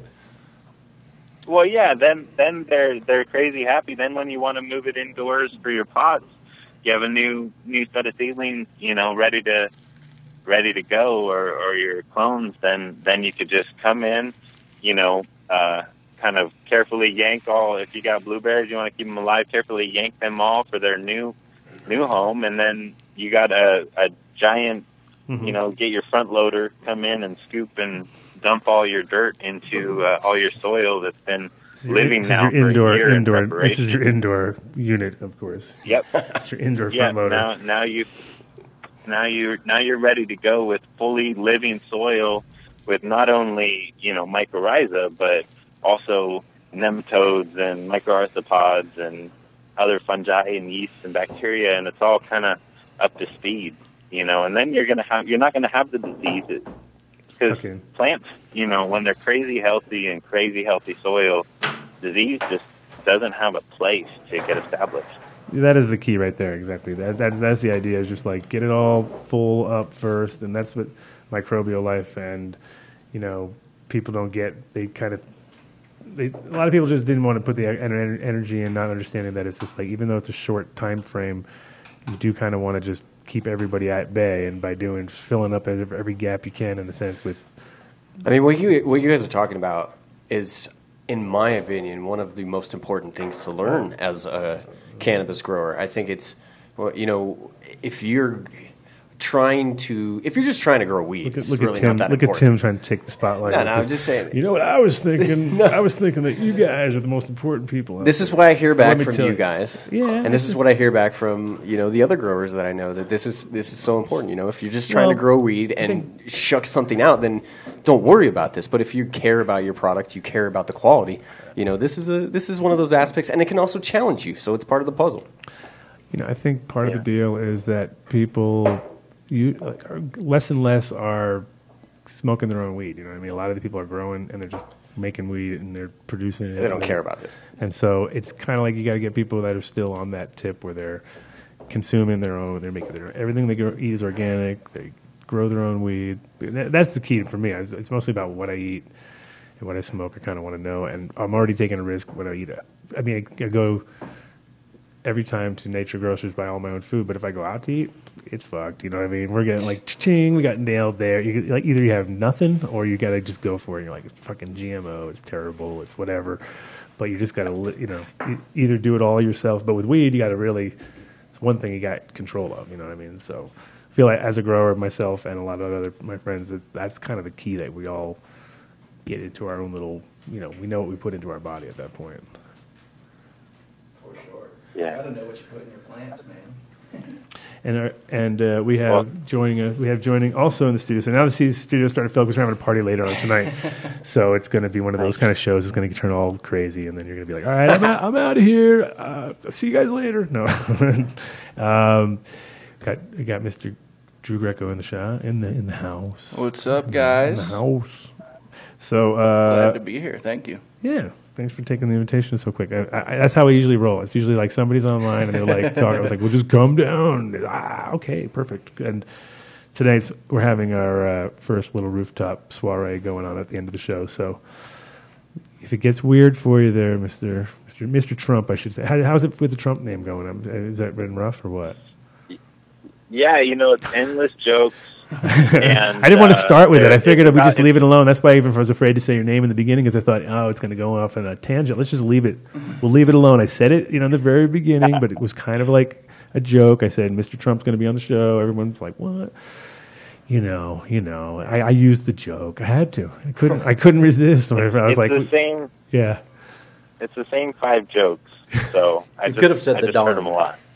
Right, the Don. I couldn't. Well, I didn't say the Don because then I would have been lying. I said Mr. Trump, and I'm not lying. So I had to. It's the Don of nut nuts. Yeah, the Don of nuts. He is. Yeah, you're the nuttiest Don guy. Yeah, you could just make up all sorts of. You could just rip. You might as well. Trump's nuts. Yeah, you could Trump's nuts, dude. There Trump you go. Jokes and nut jokes together. And Trump's nuts. How many times have you heard that one? And you're still not doing it? I'd be all over that shit. I'd be like, I am a Trump. I make nuts. Fuck you. This is my company. It's called Trump's Nuts. These and then nuts. you would sell a billion fucking times. You'd be so bummed because you'd be like, dude, now we have to get more acreage. We only have 750 acres. We need the other 2/3 of the island. Trump's nuts would be epic. Trump's nuts is a fucking awesome. I don't know if you have if you haven't registered that, you need to go do it right now because you literally have a whole story. There's no ifs, ands, or buts. You know what I mean? Like you have the rights to those names. Plus, we're in Hawaii. It's like and it's you could say like something about Kenya on the box. Everybody will laugh. It'll be great. You just have to say possibly made in Kenya. Or could be, whatever, comes with papers and its own. Oh my God, that's my problem. Is I get like on tangents when I find something like that because I love it and I'm like, dude, that's it. That's a winner right there. That's multi-million. How is so the Trump side of the family? Where does this come from? Are you guys related in any way, shape, or form? I got to go through all these questions. It's like the police now. He's a great uncle. Is he? No, he's not. That would be crazy. He's somebody's great uncle, I'm sure. Yeah, he's not yours. Okay, well, anyway. The silence. Well, we're all like, ooh, really? See, you can do it forever now. This is it. You're set. He set you up. Because, obviously you're not, so that's good. But at the same time, you can definitely milk it for in some way. I would say Trump's nuts is the way to go. Because you can get my vote. Everything. You can, make nut jokes all day and you're totally... Dude, but the first thought when he was like joking there for a second was like, oh, so you have access. Like, no, that probably was not going to... So, you ever come out this way to college? See, you taught in the last time was that in Idaho, you said, or is that... Yeah, I taught in Boise. I'm looking at teaching this 2018. I'll probably teach in Idaho again just because it's hometown. It's easy. I got a bunch of supplies here. But I have a friend up in Boulder, and he'd love me to come and do it up there. So I don't know. You guys are Boulder side or? Yeah, we're real close. I don't know okay. Depends on traffic. Yeah, I was thinking about it. I'll probably do 3 trainings in 2018. Nice. So Boise, maybe Colorado, and probably California. And that'll be all on your thing that right now has just the dates of that's up there, right? Definitely. It'll also be probably on DGNF Hawaii. They put kind of the certified training. So there's a few of us that have been doing this a pretty long time, and we're trying to get the accurate information out so that people kind of have things that have been tested and can do it right. And then if they want to spin off from there and create their hybrids, that's their prerogative. But hopefully they start with good information. So cool. And then you're how many people think in the country right now are doing Korean farming? Like, do you have a number, or do you have a kind of a guess? Yeah, that's a good question. Yeah, I don't know. I think somewhere in the if I guess maybe in the 15,000 range, people doing Korean natural farming. I mean, for me, the videos that that I have online, it's there's a bunch of people are looking at them all the time, and it's mostly U.S. So I think people are getting it, but people are also, I mean, like you said, we're as a world, as the scientific community has gone into this realm where it's like, oh, there's microbial life in the soil. I mean, when we started with soil amendments, it was, World War I ended or something. We had chemical factories, and they're like, hey, we got all this nitrogen for bombs. We need to find another use for it. And they're like, sell it to the farmers. And so we made the Dust Bowl, and all our topsoil blew away. And then we're like, oh, well, we got to add other, inputs. All a plant needs is, nitrogen, phosphorus, and potassium. And since then, we've come to find out that there's other things in soil other than just chemistry. So the chemistry is super important. And now we have this whole, new frontier. It's like Star Wars or Star Trek, we literally don't know very much about what goes on in the soil. And I get to go out to Hawaii the end of January. So it's like the brain. So it's a little like the brain. It's like the human brain where we're like, we use it every day, kind of don't know a lot of shit. Right. We're all just kind of It just works. It works, and we got the idea on the peripherals, but we don't really know about the core, you know what I mean? Like, it's weird. I mean, we do. I mean, we think we do, but there's so much that we don't know, and then we're like, shit, we're just guessing. And the soil is very similar, where it's like, it's all the communication, it's where everything goes down, it's where all the magic happens, and it's kind of like the least known. Most neglected, least known, and especially in the cannabis world where, people who sometimes they overdo it. It's like kind of hard finding the right middle ground. A lot of guys on right. It's like they understand that the roots are important, but they're almost overdoing it. It's like you get these like massive, just nothing but roots, and then you're like, well, it'd be nice if you grew a plant properly too. It's like doesn't really equal up in the sense. And then you get other ones where, they don't even try, and it fills out every single gap. So it's like kind of a mystery because you can overdo it real easily, and not make it work. Where I've seen that happen too. You're like, okay, I guess throw every single thing at it possible. It's like clones. People have just like cloning problems where they can't clone, and like other people just are like have the magic touch. Most people have the magic touch. Well, I think a lot of that's starting material usually is a problem. Too much forums. Contamination. And people also, contamination is the other thing. People don't also realize that those reservoir systems that they use with sprayers and stuff, if those even get slightly contaminated, it's hard to clean them out completely and get it fixed. So you're completely starting over. It's funny because those things are like when you buy them brand new, they work great. Around 2 or 3 crops, and you're like, they wear out. You're getting problems, and then I'm passing up flower. I just dab. I don't want anybody to think I'm not smoking weed anymore. Well, here, you got some water? I forgot to grab a couple grams in my car. I'll go grab it later. Yeah, we'll get some water. Sorry, we're losing you now. We're losing Mr. Trump. We're smoking too much weed. Sorry. He's getting pissed. Sidetracking. He's I'll like, shut the fuck up. Show. I'm just here. He's like, he's smoking too much. No, it's cool. So the core of your business with the macadamia and stuff is that I forgot already from the beginning of the show. Was that family owned or was that? Yeah, it's family owned. We don't own the land. We lease the land. Right. So yeah. But it's the same. But it's the same spot. You haven't moved. You haven't moved or nothing. So. Say that again. I said, but you've been in the same spot for those 90 years or so or more. Yeah. Well, we haven't been doing it for the 90 years. We've been doing it for about 30. Mm-hmm. But yeah, the trees haven't moved. Right, the same trees. Yeah. That's awesome. And so you're on the Big Island, you said? Yep, Big Island, which is not Honolulu. No, of course not. Kind of like the rural... The opposite, right? Yeah, the rural island. Sure.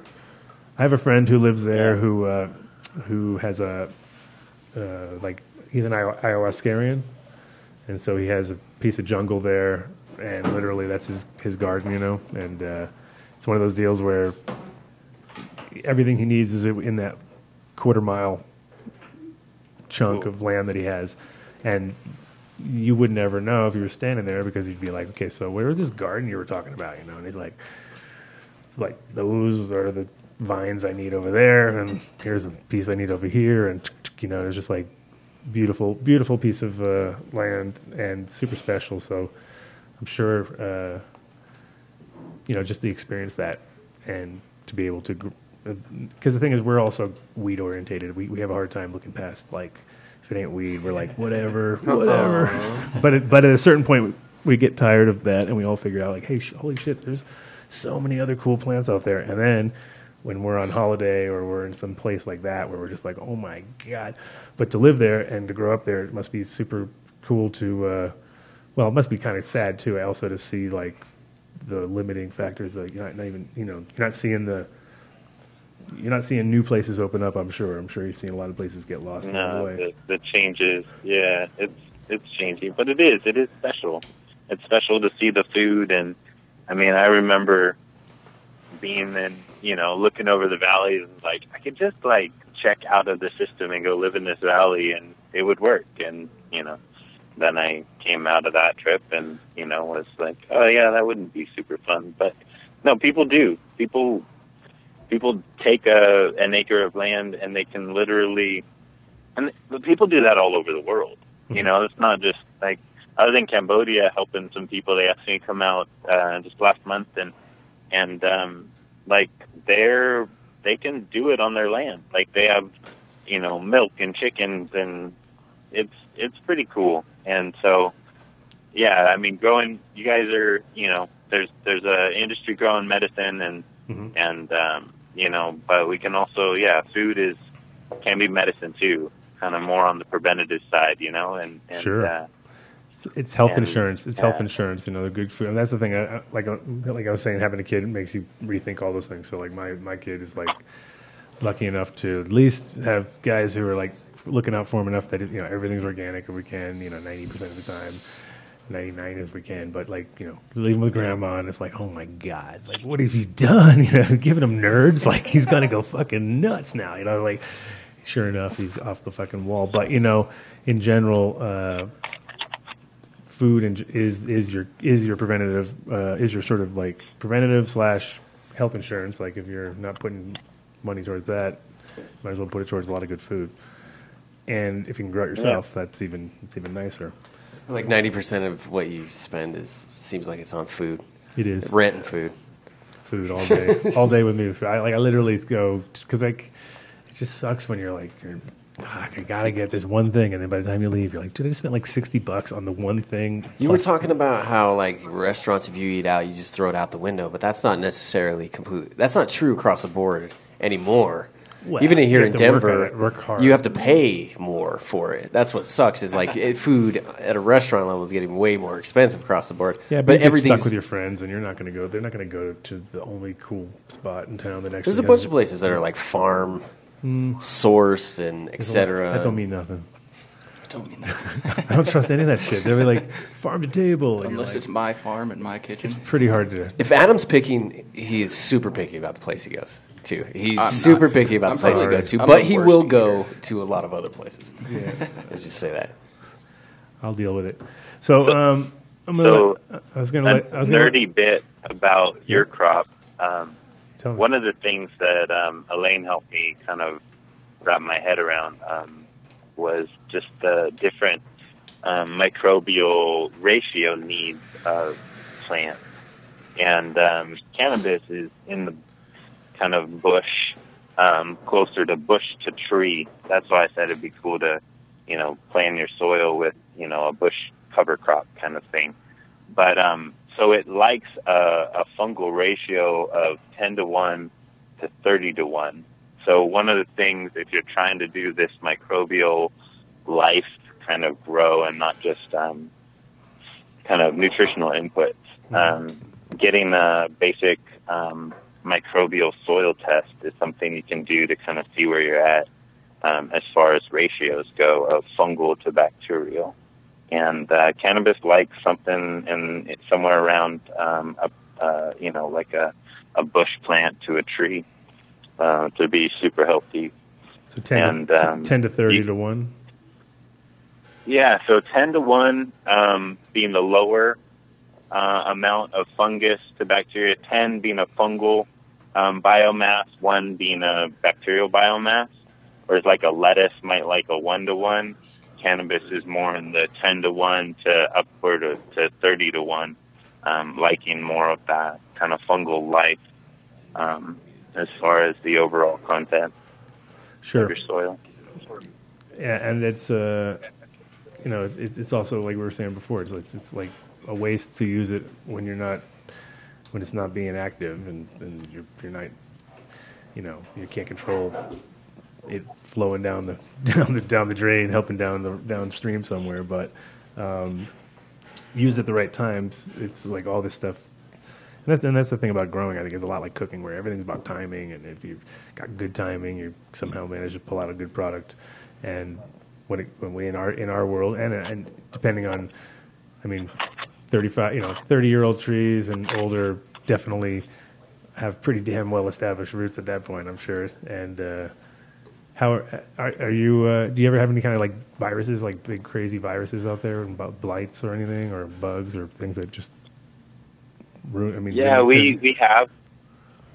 We had a major. That's kind of started us on this road. We had a major insect problem maybe 10, 12 years ago, and we had to let some orchard go fallow, and it became healthier. Well, it was like untended. We weren't putting down fertilizer, and it started us asking these questions like, how can we tend to whatever just happened there? Mm-hmm. But we have fungal diseases that were a big deal in our industry in macadamia nuts, and with tending to the kind of soil life using natural farming, we actually are seeing those all go away. Within 2 years, we're back in kind of nut production. So yeah, it's been pretty incredible for us to make this shift. So our our organic nuts are sold this year in Costco, LA, the only place they'll be. They bought them all. They said, "Fuck you guys." Yeah, the processor we're sending to decided to sell them all there, so we're not in control of that. Out of your control. These nuts are out of your control. See, we can go nut joke. We haven't even started on the nut jokes. These nuts. Yeah, these nuts. Come on. You didn't do those? You didn't. People must just come up to you all the time with nut ideas, right? Like, you got how badass are your shirts for your company? Yeah, we had some ideas from employees that were pretty cool. You need macadamia. We stayed very mellow. You need macadamia and trucker nuts is what you need. So you should do macadamia and trucker nuts, and then people be like, "Dude, that's disgusting." You'd be like, "Those are macadamias. Are you fucking kidding me? Those just haven't been taken out of the thing yet." Straighten up. Yeah, those are the husk. What are they called? What do you guys call them? Soft. Wets. Those are wets. Those are wet nuts. Wets in the husk. Those are wet nuts in the husk. Boom. Trucker nuts. Sell those things all day long. I'm telling you. Come to me for the big ideas, okay, for sure. He's like, all right, I'm definitely not going to listen to these guys. So I'm gonna let you repeat that website one more time, and then I'm gonna let you go, just because it's gonna get nuts around here, and literally I said nuts. Man. Did I say nuts? Thanks for having me. We're already nuts. And I don't want to keep you. I don't want to keep you from your nuts, man, or your kids. That'll make you nuts. So naturalfarming.co is a place that I hope to provide resource. There's all kinds of different stuff online about natural farming, Korean natural farming. And then I have a YouTube channel that you just search my name, Chris Trump. And you'll somehow wade through all this terrible pages and pages of people screaming. No. You put my name. It's not. There's not a whole lot else. You put just Trump. And search engines are bad. Endless stuff to wade through. Just put Trump nuts in. Put Trump nuts. Put Trump nuts in under the search engine and see what the hell happens. I bet it's just like crazy. 2,000 pages in the last hour. That'd be the worst search. I was thinking that would work for me. I don't think so. I think if anything, it just makes it more lost in the giant. You just make a shadow. You do this as a complete shadow thing. You get it in all the Spencers. You get it in all the Spencers in every mall that's barely out in business. You'll keep those guys in business. They'll be like, we were going to just up at this whole mall was about to go out of business until the Trump nut guy came and he just blew this place up. Oh, we revitalized this whole neighborhood. Telling you, you could do this. You could save the world. Well, you could save the world with your nuts. I hope that hope that that'll be. I get to talk about natural farming products and 100%. Being healthy and whatnot. If you come this way, you can come to the studio. But for sure. if people want to support content being made, they can check out Patreon. So that's that helps me make videos, and then I put content, helpful things on there that aren't other places. Gotcha. Thanks, man. Hey, thanks for calling in, and keep listening to the show. And we'll definitely get you on. If you come to Denver, I will have you come to the studio. Cool. All right, man. You guys Peace. have a fun party. Hey, thank you, man. Take care. Peace. See ya. Come hang anytime. He needs to come hang anytime. Where's he? He can't leave his farm. That's not going to happen. Was he in Chain. Hawaii? I wouldn't leave my No, farm he's in either. Idaho. He's in the worst. No, Idaho. He was going to Hawaii. He went straight down. He went straight. That's like complete downer on the.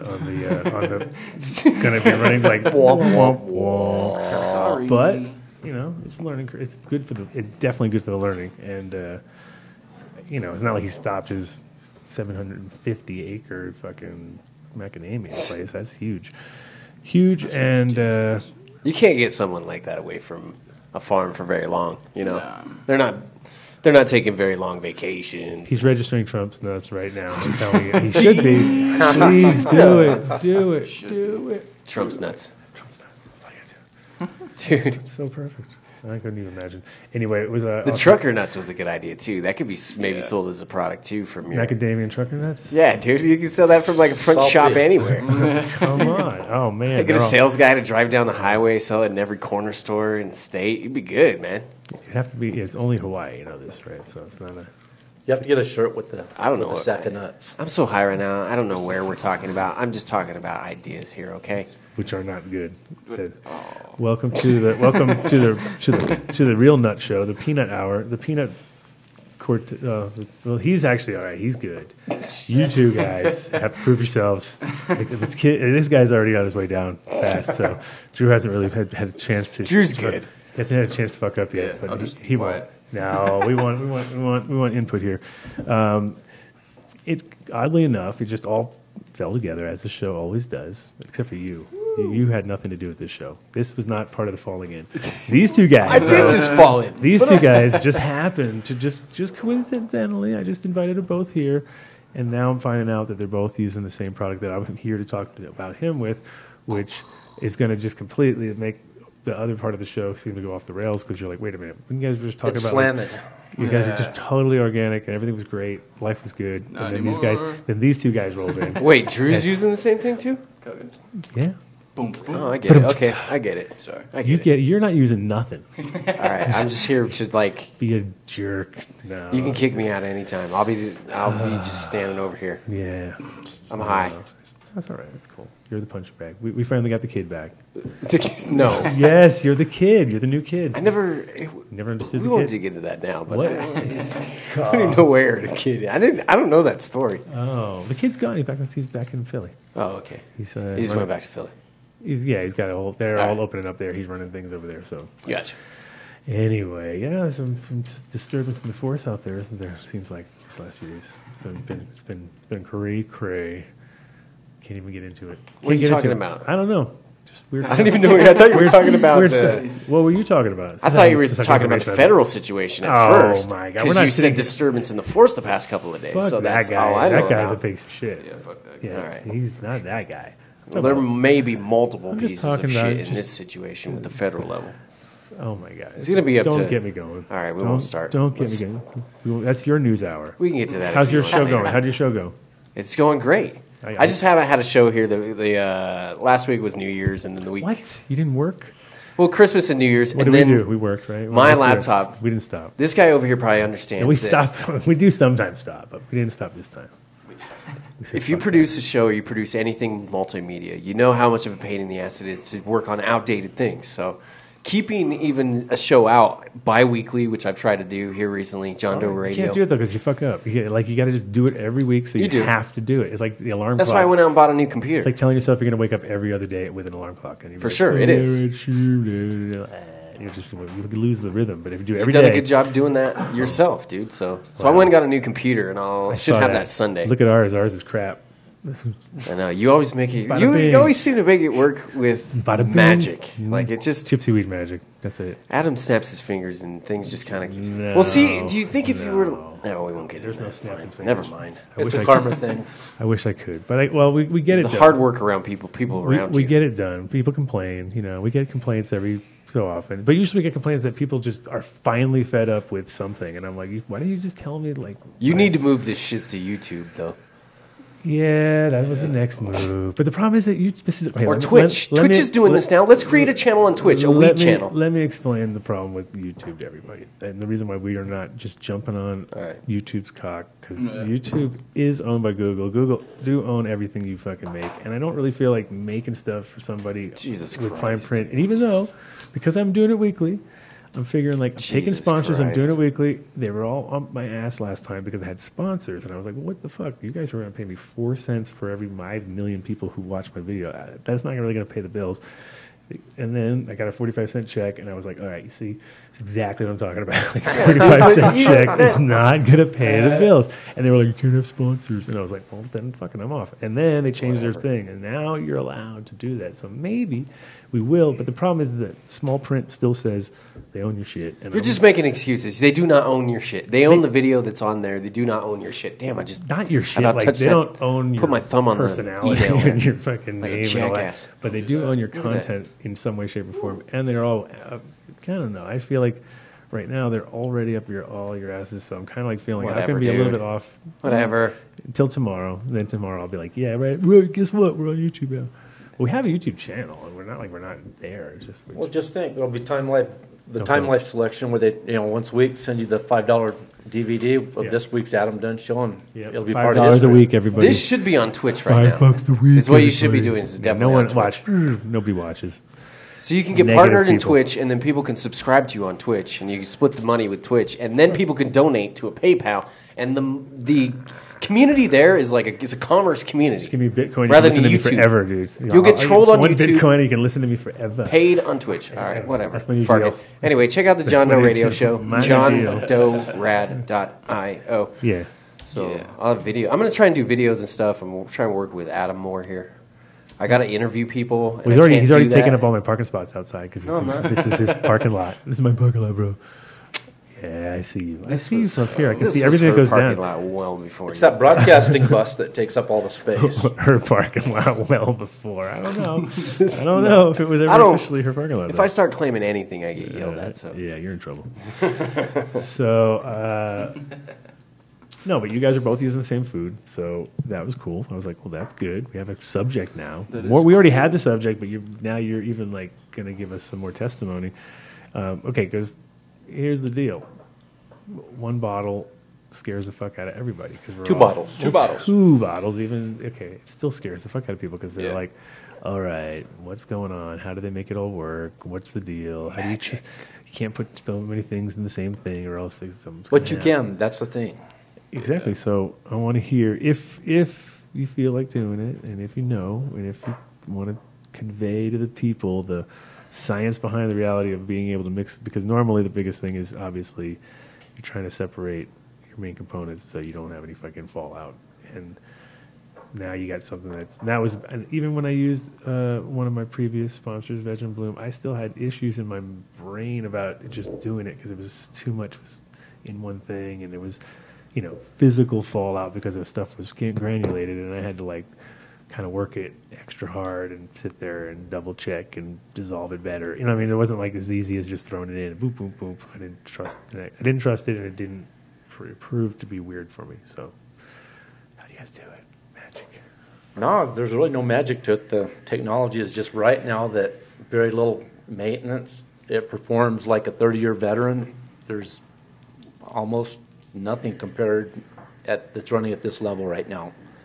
I don't think I'm confident to say we've never lost a side-by-side in 2 years, and it's an amazing nutrient. And where's it from originally? I'm trying to put the whole thing just a lot easier when you're not sitting here with Adam and hitting blunt. when you're not getting high. Is it from here though, or is it? No, it actually started out in Amsterdam. And, that's right. Yeah, exactly. Yeah, and then our founder, Call that guy up. He is in Fort Collins, correct? Michigan. Oh, yes. He lives there. And then it's distributed from But Fort we Collins. distribute it from Fort Collins. And, it's the crazy part of it is it's by growers, for growers. It's not trying to liberate your bank account. And the performance is what I focus on because there's nothing that really performs like it. And when you see 2 bottles go off like that, the only pain in the ass about it is nobody believes you. There's always some secret. I get a lot of people from around the world hitting me up in my Instagram wanting me to share my resin secrets and, what I'm doing that drives that frost in the pictures. And, these good genetics and the Kogos, and it just stacks like cake on there. And it's the same story for everybody. It doesn't matter if it's your very first grower, like myself, 36, 37 years in now. Everybody has that same performance because it's 2 bottles, pH at 5.5, and it's on. And you're doing 5.5 on Cocoa, and do you use the same sort of? Do you guys use it on other mediums, or do you guys just kind of focusing on real light stuff that kind of? Well, what we do is we have 3 different formulas with different iron formulations, different iron sources, and that equates to a low iron formula for the outdoor guys that are. Excuse me, hold on. It's as dry as the desert. So, anyways, our outdoor formula is real low iron, so it doesn't bind up and load up your soil. And then we've got another one that is a dark red A formula, and that one is a form of iron that does best with the Rockwool is outstanding. Research guys enjoy it. We lovingly call that the Wook's blood. Right. Yeah. Because it looks like I someone didn't got know- murdered if you spill it on the floor. I didn't know if I could say Wookiee piss, though, when we get to that. Is it real red? You then, can or say not? anything you Yeah, want. it's like that. It's got kind of like that ruby from the ruby fulvic. Really, it Yeah, is. looks Similar. just like that. Okay. And then, we have Stainy. the wetted iron that runs through, with no load up in your soil. And, we run it. Myself, I'm standard drip with cocoa, never have a salt buildup, 5.5 in the top. Sometimes if I'm lazy, it might go to 5, 6 out the bottom. But everything about it runs so clean and so spot on that you never see deficiencies. You're feeding heavier than you've ever fed without curling your leaves and burning them up. It's just an amazing thing to watch happen. You just wonder why it couldn't have been this easy all along. Huh. And so you said it was Dutch formula in the beginning, right? Yes. Okay, so it's interesting because, in the end of the day, it was like everything pretty much was AB over there. The guys from Atomy kind of had a few one-parters things but I don't know. Yeah. They weren't, even like the House and Garden and Canna and stuff is multiple. pretty They much. have the A and B, but then there's multiple additives on top that you need to use for it to perform correctly.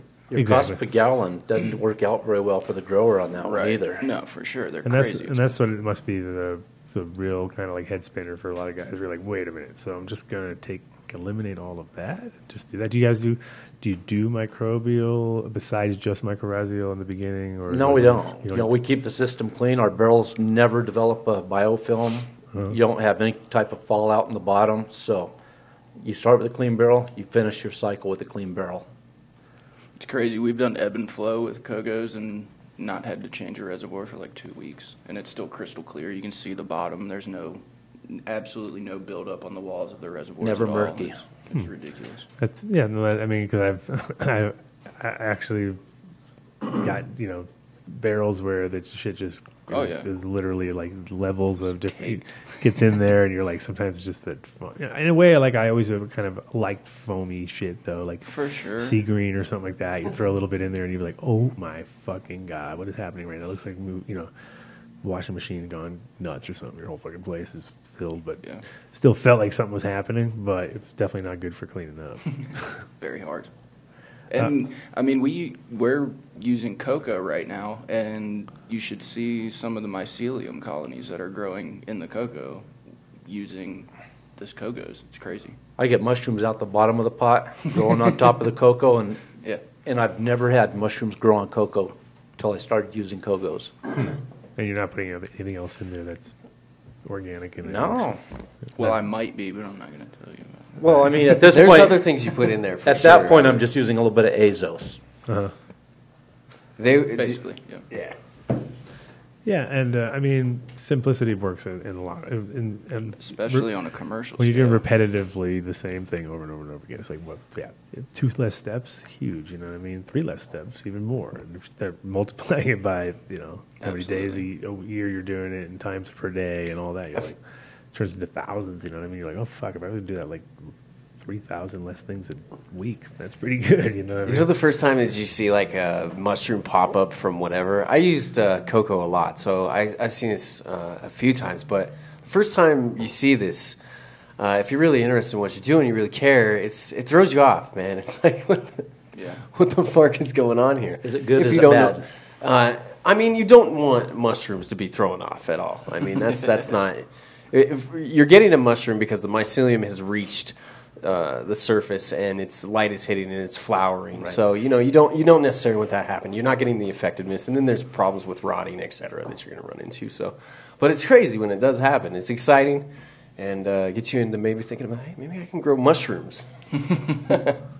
Yeah, I know. The first time they actually come through, you're like, oh, this could be a whole new thing right here. If you hit them up with the right thing, a little twofer right here, but it's usually never the right combo. and the combination of the, of course, it seems like they do pop when your things are doing good too. It's not like they're a bad thing, but at the same time, it's not like you want to create that medium at a certain point because you're kind of tipping the scales at that point where you might fuck it up. You know what I mean? I don't think the MED would be very happy with me either. No, they'd be like, exactly. They'd be like, so It would be. Would you have a problem possibly with microbial levels in testing? Like, would you probably wouldn't run into issues with that, but there would be cross contamination. I mean, if it got that bad to where I was growing mushrooms, to where they were sprouting spores and everything else. Yeah, there might be a problem. I mean, it's a good thing if you're growing shrooms in your soil. I mean, in the end of things, it means you maybe need to cut things back a little bit, but it's ultimately probably a good thing because your soil is doing well. Healthy soil. Right. What was that? Somebody just fell down the stairs. They're doing something with putting on the roof, so probably dropping some giant things. Oh shit! Putting on the roof. So how long have you been using the cocoa for? A couple crops now, or 7 months now. Okay, cool. So you're getting into that rhythm now, where it's like starting to see. Oh yeah. Obviously, yeah. cycle to cycle and person to person. I took over the facility Mayflower where I'm at. We took over the facility in August, and we started running Kogos then. And we had a couple of pH problems at the beginning, just training the new staff on how to mix it. They were mixing too fast, and it wasn't quite becoming a solution the way that they were mixing it. So the pH was rising really fast. We were having a little bit of a problem with stretch, but we dialed that back in, and everything is beautiful. The stacking, the node formation, the cola formation, it's incredible. The resin production. Resin production is amazing. Off the hook. It really is. It really is. And that's, I noticed, and when he gave me some different flavors the other day, and I was noticing, like they all had they burned really well, they had a good punch to them, they all, I was like, okay. And the thing is, he gave me them all in one jar too, so it was a classic where I was like trying to okay, now I gotta separate them, and that's why I put them into these, and then you get. That's our mob boss from the commercial facility from Mayflower. And feel how hard that is. Oh yeah. Feel how hard. The density you get with the Kogos is kind of really what sold me over the top. Yep. And with the way I like to abuse my plants, I get some of the best frost production I've ever had. This is great looking weed. It is. Thank you. This smells great. It's great. It's great. Tim Martin approved. I'm so high right now, too. Beautiful. He's gay. He's trying to pass on the bling so bling. Great. It looks beautiful. Thank you. It is. It's hard on you. It's what? It's really hard on you. It's growing it to make sure it gets that beautiful? No, that right there, that's just standard running the feed chart with the Kogos in cocoa and perlite. No tricks to it. Mm-hmm. No foliar feedings, no FPJs, no axiom, none of those tricks. Mm-hmm. Just 2 bottles only. Just some And believe unicorn tears or something. No. Think about this. I've been growing, since 1981, and first thing we all learn is in the garden is how to be a scientist and what we need to add. Mm-hmm. And trust me, this last flower, it was so very hard to just contain myself on 2 bottles all the way through and not pull anything off. Like, I just got to hang. And there you go. The uniformity on these nugs are. And what else is sick is that's even through a twister. Oh, wow. Oh, man. I don't know. It's breaking all the rules now. Yeah, right. That's through a double twister. I kid you not. Go ahead. I mean, you can tell that it's tight trimmed, but I don't know if I haven't seen enough machine trimmed to know. This is beautiful. It's better than Tim would have done by hand, for sure. For sure. For sure. There's no doubting that. I'm not even arguing that. You were talking about your kids being trimmers earlier. Like, it was like I had a girlfriend for a while. Yeah, that was your whole deal? I'm kidding, now but I'm going to tell that's her. what it was. I'm getting that out there. Yeah. In my new book. I'm doing a book just like that guy did. The tell-all that was released today, trying to make some money. The tell-all of Cannabis World. Mostly you about should you. write a book. Whole chapter about you, at least one.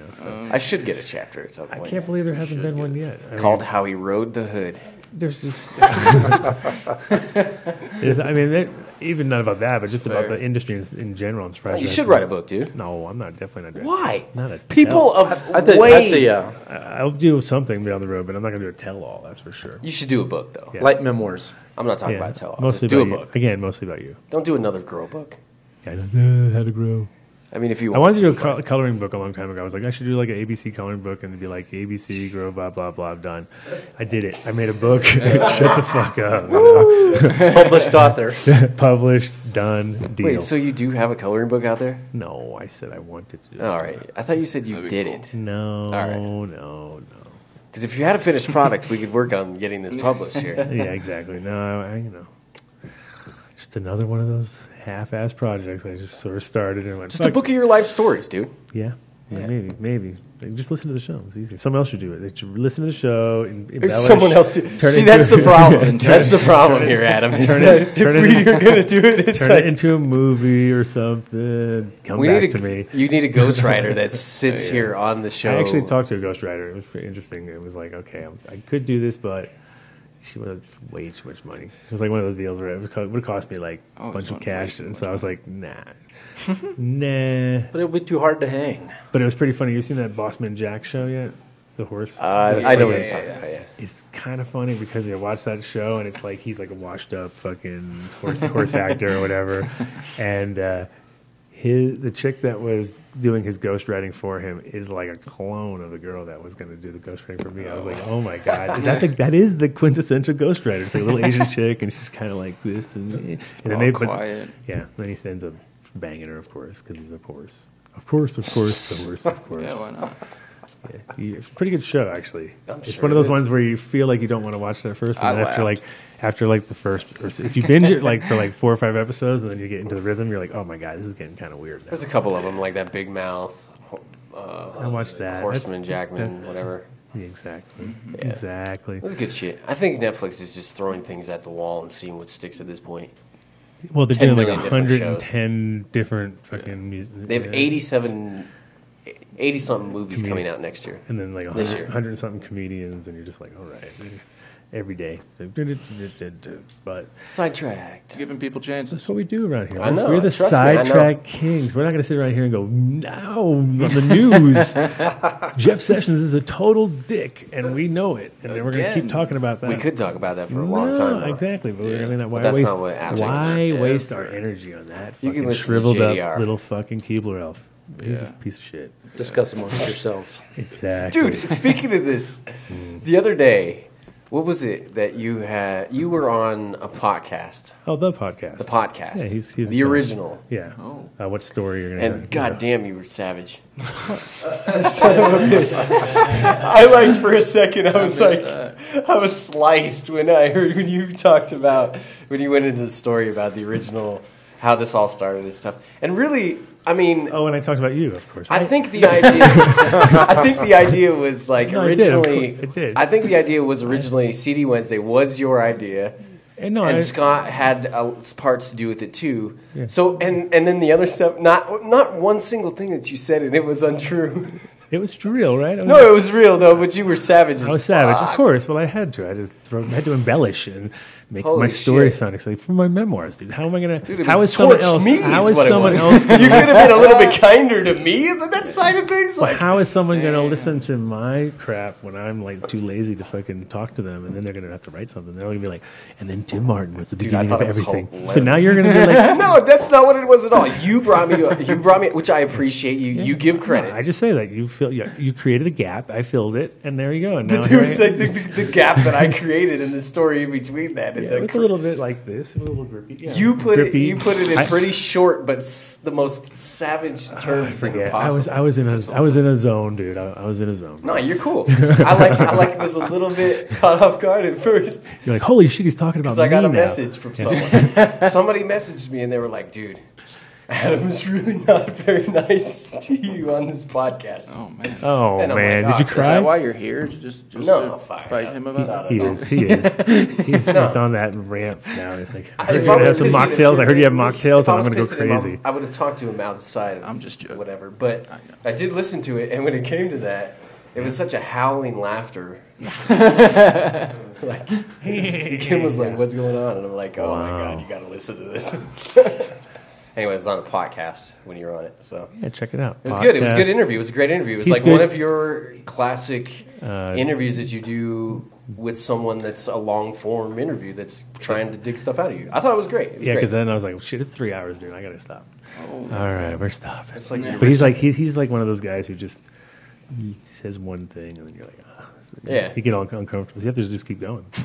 It's like the first. You can't be like, yes, no, no, maybe. Just sit in silence. That is the end of my discussion. The first 2 times you were on JDR, it was like 6 hours or something like that. Exactly. I'm like a DJ. I'm like a DJ who just like gets in his groove after a while, and I want to keep going. I'm like, there's a lot of stories though. That's why I should sell you. Somehow I got to key and play. I don't know how I'm going to do that, but I'm going to do it. Put on the fucking. There it is. Rapper's Delight. Boom. Now 14 minutes. I'm going.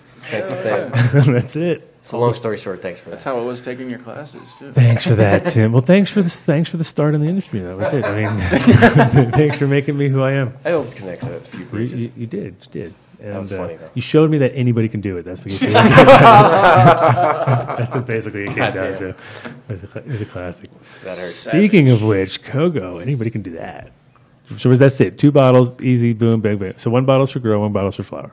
No. Nope. Not even close? Not even close. 1 bottle's for the magic and 1 bottle's for the no, all the PK is in the B side. I knew it had to be like that. Of course. So for the most part. Yeah. You just ramp up on B during flower. And just a tiny bottle and a big bottle? Or is it like... No. They're even equal bottles. All the time? They're or different colors. Different times. So no peak, nothing in the beginning during the first week of flower or something like that. For advanced guys, you know, I mean, if you're the kind of person who knows how to like jump... Advanced. Oh, we run equal parts A and B through veg and the first like 2 weeks of flower and then ramp up the B. Well, how many guys, tell me this, how many guys know to go into flower with a real heavy PK load your first few days? Right. You know, to jumpstart that process. Sure. I didn't say advance it. No. I said jumpstart that baby. You said advanced growers, though. Yeah, I know. How bad was that? But we, you know, you said it. We convert a lot of guys, man. Dude, it's hard. Now you're giving. Now you're supporting a pedophile, bro. Oh damn! That's rough, man. I'm gonna go jump off the balcony tonight. Oh my god! See, that's what we need. We need that guy who can just be like that other dude, that whatever wolf dude. What are you talking about? The writer, the ghost writer, the fake guy, the guy who sits in there, the plant. He's going to sit in there and he's going to find out all the gossip on you. And this place is already bugging. It is. Oh man, everybody here is a boring story because you don't have a life, I don't have a life. You guys don't have a life. Yeah. We all do just that same damn thing. You know, we got a plant that we just work around. Yeah. Think about it, talk to it, love on it. Well, yeah, or you get like the situation we have right now where it's going to be too easy to maintain what we got, which is not fun anymore. I like it to be a little out of control. I like it to be on the edge of. I'll be honest with you. I mean, you have on your industry I don't stuff. know if I want to say this. What's this? This is a really crazy thing to say. Uh-oh. Here it goes. I'll preface it with this: the journalist in me. Uh-oh. The passion yesterday that hit me was like, I mean, who, where, when. And the drive that like came with yesterday's kind of kick in the ass for the federal government. Oh my God, you're still in that? I mean, I'm not trying to say that it was a good thing, but that's what you were talking about, weren't you? No. No, the last thing that you'd said. It was a helicopter. Nah. Not at all. Yeah, was this a medevac coming for him? No, black helicopter. I thought you were talking about like. Nah.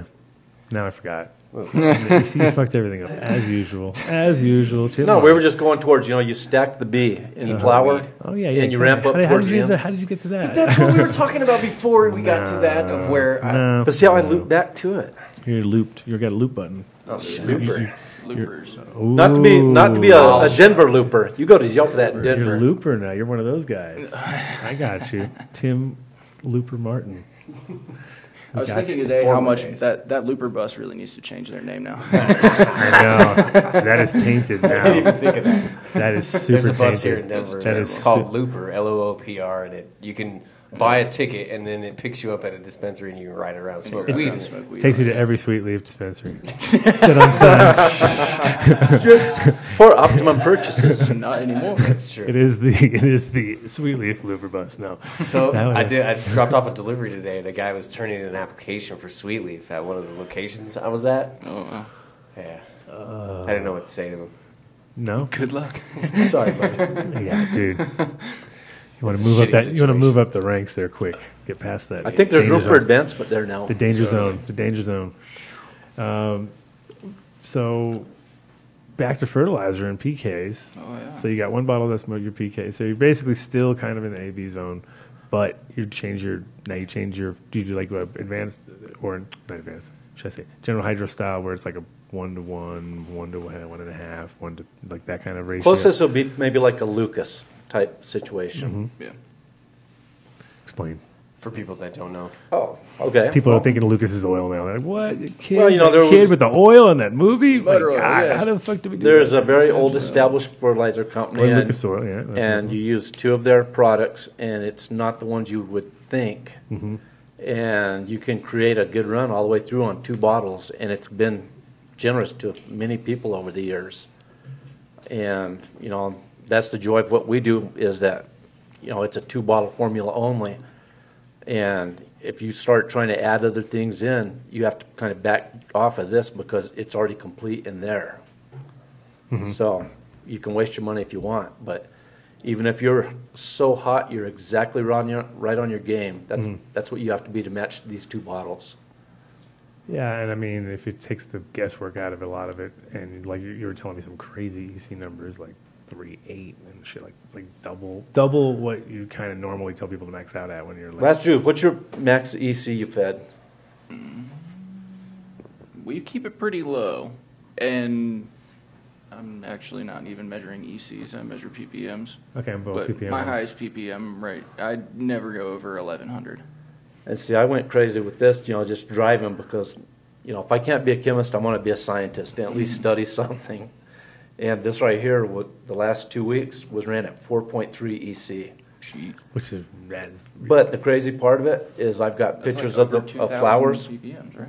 It's closer to 4. More like double that, I was going to say. Yeah. It's close to 4,000. So, but there was no curl, no tip burns. Everything was just standing great. Great turgor. It's amazing. Right. Also on a commercial scale, if I can use less nutrients, that's always a Oh, I good know, thing. yeah. What's huge. Well, see, that's the thing. I get to do the So, I onesie mean, if twosie thing. Yeah, if I can run it under 1,000 ppms and get performance like we are getting, then I'm not going to go any higher than that. Oh, I abuse it terribly. I water I 5 times a understand. day. Yeah, That's another thing people don't feed think 8 about. times a day. With these larger scale grows is they don't, most people have not even come close to the scale of growing that's going on Colorado, California, and other places. Yeah. So some of the arguments that happen online, with these discussions, I mean, you're not thinking of the whole picture It's apples here. and oranges. And I understand what you're saying, but implementing it into certain situations, Yeah, you're like around 2.2. it's not this. I mean, it's, Okay, it's that's not what I close. thought. So. Yeah. It's And that's it's like- exactly kind of the high note for most people. It's like 2 is like Yeah. where you're riding, and you can let it creep up to 2.2, and then but you should be flushing right around that time. That's usually what Right. that would be like rule of thumb in my sense. So Yeah. 3, 8, and 4s and all those things are like how the fuck does it even survive in that? That's like such a salty fucking.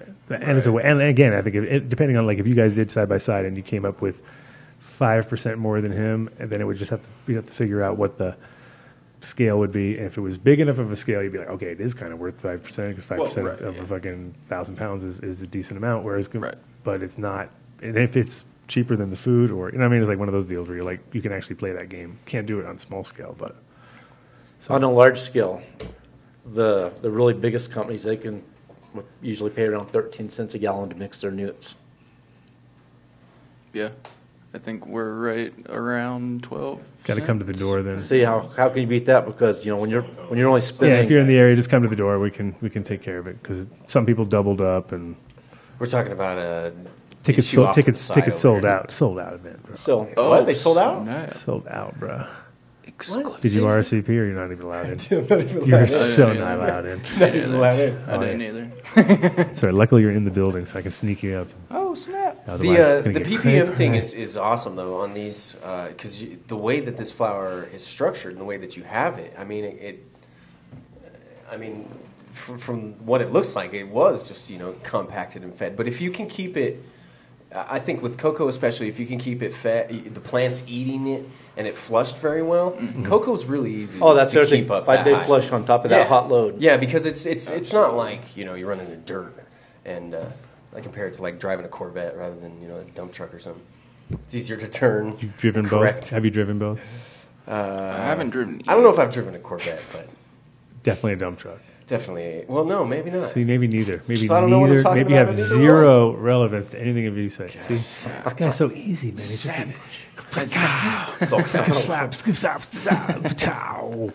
Adam is just ruthless. Yeah, we need sound effects for you. I miss this. Yeah, we need definitely Tim Martin sound effects. Did you ever work in any grow shops, or you just kind of straight grower? I did work in a grow shop up in Greeley. Okay. For 2.5 years, Green Right. Thumb. Isn't it weird how it doesn't matter if you worked in a grow shop in Greeley? I worked in a grow shop in Amsterdam. You worked in a grow shop down here, everywhere, probably here, there, and everywhere, or whatever. But in general, you worked in a grow shop, right? We all so. I mean, that's the next sitcom. That's like they've already done the dispensary. Now it's got to be the grow shop, which are pretty much the same characters everywhere. It doesn't matter where you go; they're all the same. Is. Oh yeah, it's a recovery zone. It's literally the same, and it's going to get worse. Probably. And even more comic-like because now the numbers are getting boring and places are going to shrivel up and it's literally it's like a wasteland out. It's a wasteland out there. But now's the more important time to embrace like. So you guys do like any kind of do you guys have a lot of spread in shops yet, or is it mostly big growers and growers or we do, and a lot of places keep it a secret. Really? Yeah. Yes. They are very, a lot of places don't want people to know what the new secret weapon is, and they will strategically place their bottles or cover them, especially when, other people are doing the dog and pony. Great for sales.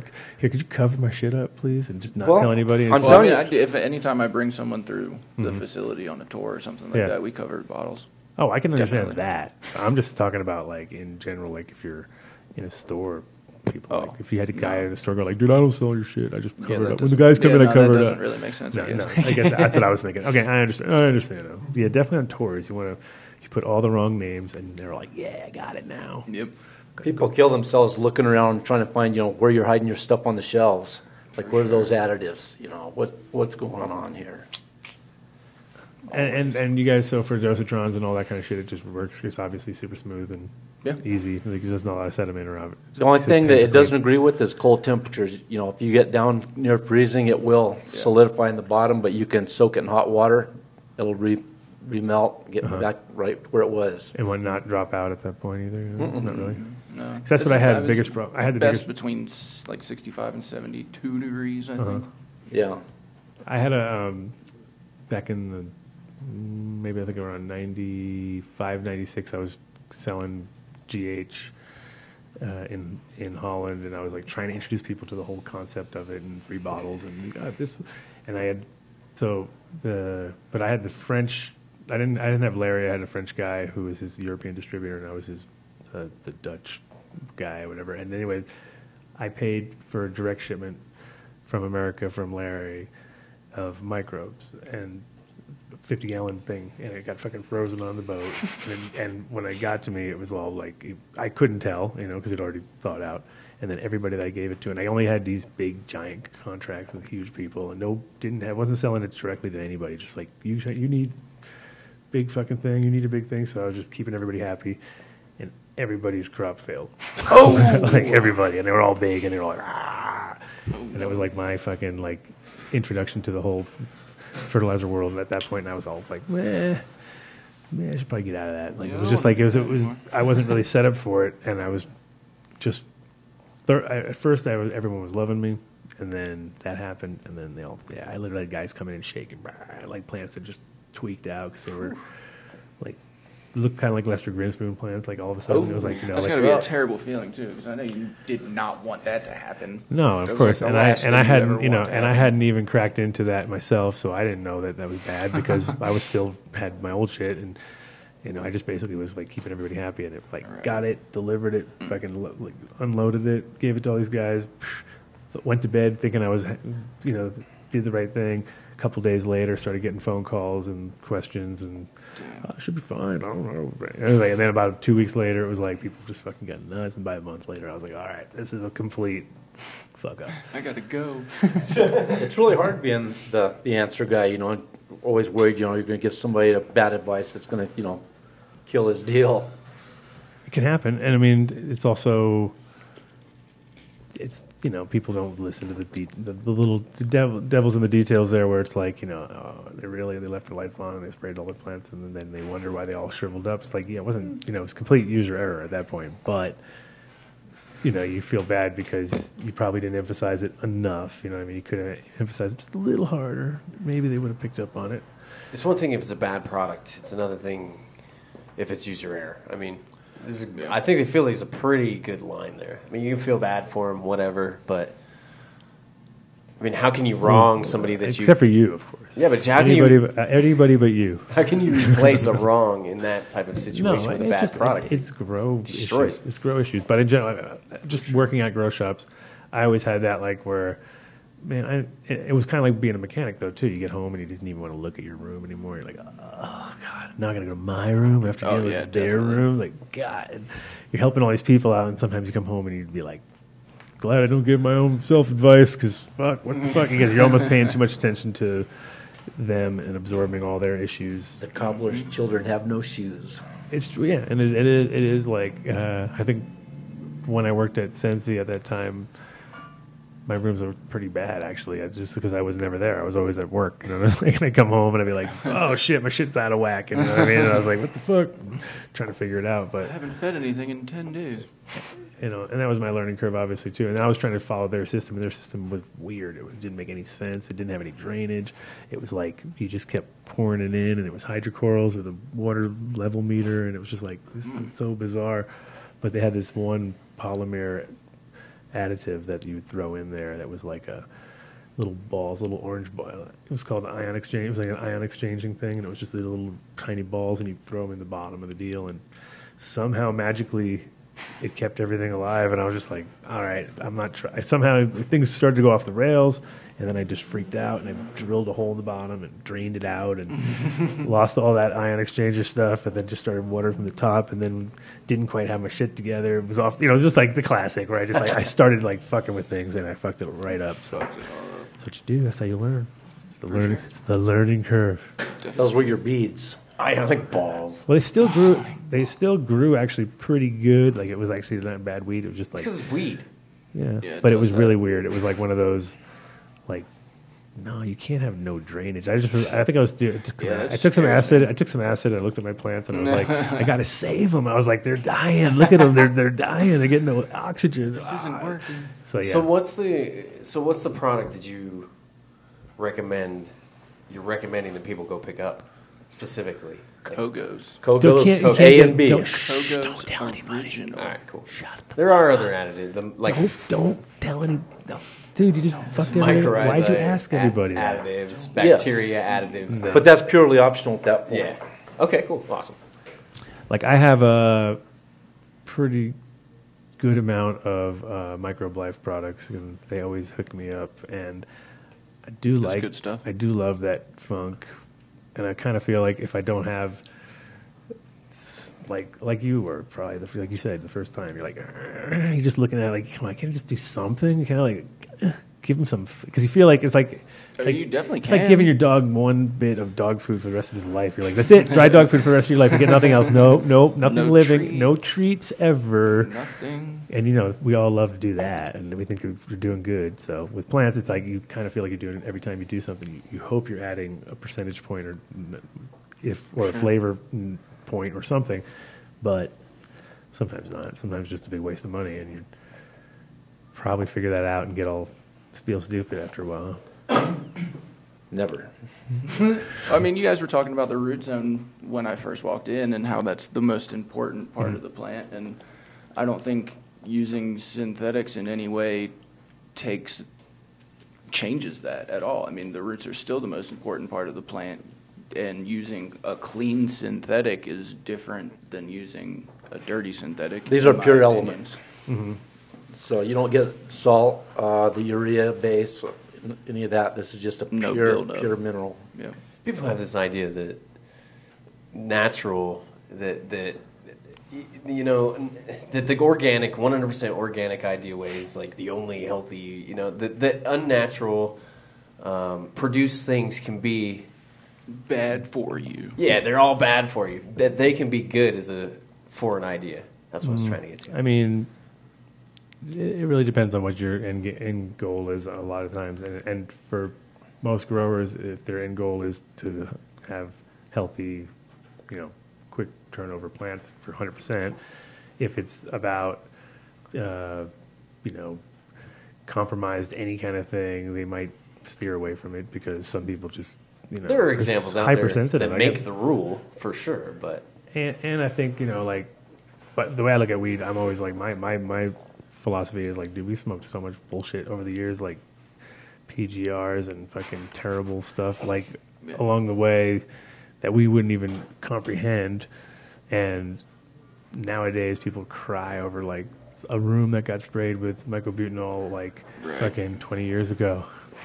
Look at who we got rolling in on the Rumble. There he is. What's up, How's it going? How's it going? What's up, man? I'm gonna have to kick Tim Martin off in a second because he's pretty much lame and useless anyway. So and he needs to go home and take care of his woman. She's in Oklahoma. What? Oh snap! He's free. Really? That's why he's here. Really?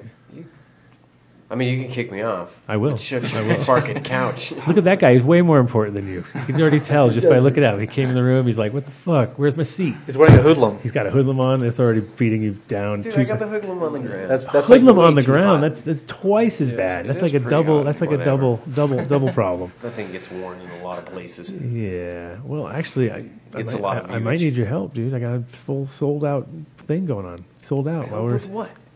I'm too high for this. What are you talking about? I'm out of here. This exclusive party that's going on. He just asked for help. I'm out. It started like 3 hours ago. It did, and it only goes. We only got a half an hour more. You're only losing a half an hour of you, Tim. We don't need you to the end. Hey. Sorry, you're not. Your time is over. If he needs some help, You have used up all of your credits. Yeah, you got Trump. No, you're fired. Yeah, you're fired. Yeah, you're fired. Trump. We already had Trump on. Do I have to bring Trump back on the air? Have him drop the hand. Did we cover The old everything? bitch hand. Did you cover everything you needed to with him? With you? With No, him? with Nah. Maybe. Maybe. Who knows? We don't hope know. he I'll have to listen to it later, like everyone else, and see, like, geez, I should have asked him a few more questions. But actually, the thing with him is, he's not a weed guy, so we got what we wanted in the sense of we were on the same path. Sounded like he was keen though. He is, and I think we'll get him in some other discussion at some point. But with you, my friend, I'm out. You're out. You're pretty much get off. All right, fine. I'll go get my sugar. Because everyone else came much farther away. You live like next door. I would say like 2 blocks away for sure. 2 blocks. So he has resident. I still drove over here. Did you? You took up one of my parking spaces? I'm parked in a metered spot. Jesus. Technically, it's the city's space. It's good. It's good. See, and I'm amazed. All right, it was good talking with you guys. It was. Check out John Doe Radio. Don't It's cry. up. I gave you free. It's up regular. I'm going to have it regularly up. So people in the chat were excited. Thank you guys. Irregularly. Peace. All right. Get the hell out. That was a nice way to kick kick him out. We could possibly come. You can sit over there and look through the window like the old days. You can pretend you. I'm going want to smoke some hash. All right. Pretend you're over at Warren Edson's and you're looking through the glass, and it's like the old days. And I'll just sit here and. What the fuck is wrong with you? Come on. What is wrong with you? Come on, the good old days. Savage. Just like we talked about. Welcome to the last half hour of the show, JJ. Perfect time. JJ's like, that's exactly what he wants. He doesn't want any more than a half an hour, because then he's going to have to sit here too long. We got a lot of weed, though. Anything good? Yeah, we got all sorts of flavors. I'll let you. I'll let you take a look. These are all individualized, and then this is one of, I don't know. He knows all the names and all the background. I have no idea. I just go like, okay, this one smells like that, and that one smells like that. I like that. They were, and like I said, it's always funny, like though whenever you smoke somebody else's weed, the first fucking joint is always so different than all the next. Like even though it's still good. It's like there's like that. You want to call the guy like right away, like, dude, fucking shit's. I don't even know why I'm calling you right now, but it's good. Your weed's good, bro. Like, okay, I forgot. Oh, bye. Then you hang up, and then you're like, fucking good. And then the next time you smoke it, you're waiting for that, and then you're like, it's still good, but it just gets you so fucking off the fucking left. I made everybody kiss the ring after you called the other day. Did you? Oh yeah. Kiss the ring, bitches, right now. It was killer. No, I'm telling you, I was like, and it's funny because my wife really doesn't really like, she's not a big weed head. She appreciates it, but she's not like a big weed head. But instantly, it was like, wow, what's that? You know what I mean? It was like, oh, there you go. And here's 5 more flavors, honey. I brought it all for you. I could have brought you more. You did fine. You did fine. No, we got flavors for days. Yeah, no, and that's a really good weed too. And burns really good, and it's all very poppy and nice. I like it. See, JJ's approving. This is half the battle right here. If we can get JJ to approve, then we know we're onto something. He's kind of like Mikey was with cereal. Remember? He likes it. Like, what? JJ's liking it? Holy shit! What's going on? This hasn't happened since the 90s. A lot of sativa, right? A couple of them. Yeah. Like, is it Durban or something? No, it is a bunch of that is Mandarin Sunset it's a bunch from of ethos. A bunch of ethos. Okay. Lots of ethos in there. Nice. I was telling Adam, I tend to generally. This is like a cookie. I'll hold my garden to one breeder at a time. Okay. And that's pretty cool. And like this last run, we had huge success with some of Collins' gear, and actually all of Collins' gear. Right. So, but we got some really, really good beans from somebody close just a couple of days ago, and that's going to be the next one. There's some tight ass genetics there. Somebody important gave me somebody important beans, and they're badass. Oh man! But yeah, these are some pretty definitely some. I think we said the only complaint was the buds would bend all the stems. The stems wouldn't support the buds, which is always I love. Those are the complaints I'm always like. Those are the ones you want to get. You're like, yeah, sorry, bro. Well, they're slobs. They're so big and heavy. They just lay all over themselves. And then you're like, oh, I'm sorry, bro. Like, no, I'll try to make them thinner and less floppy for you. That's what they have steaks for. Amen. Steaks and nets.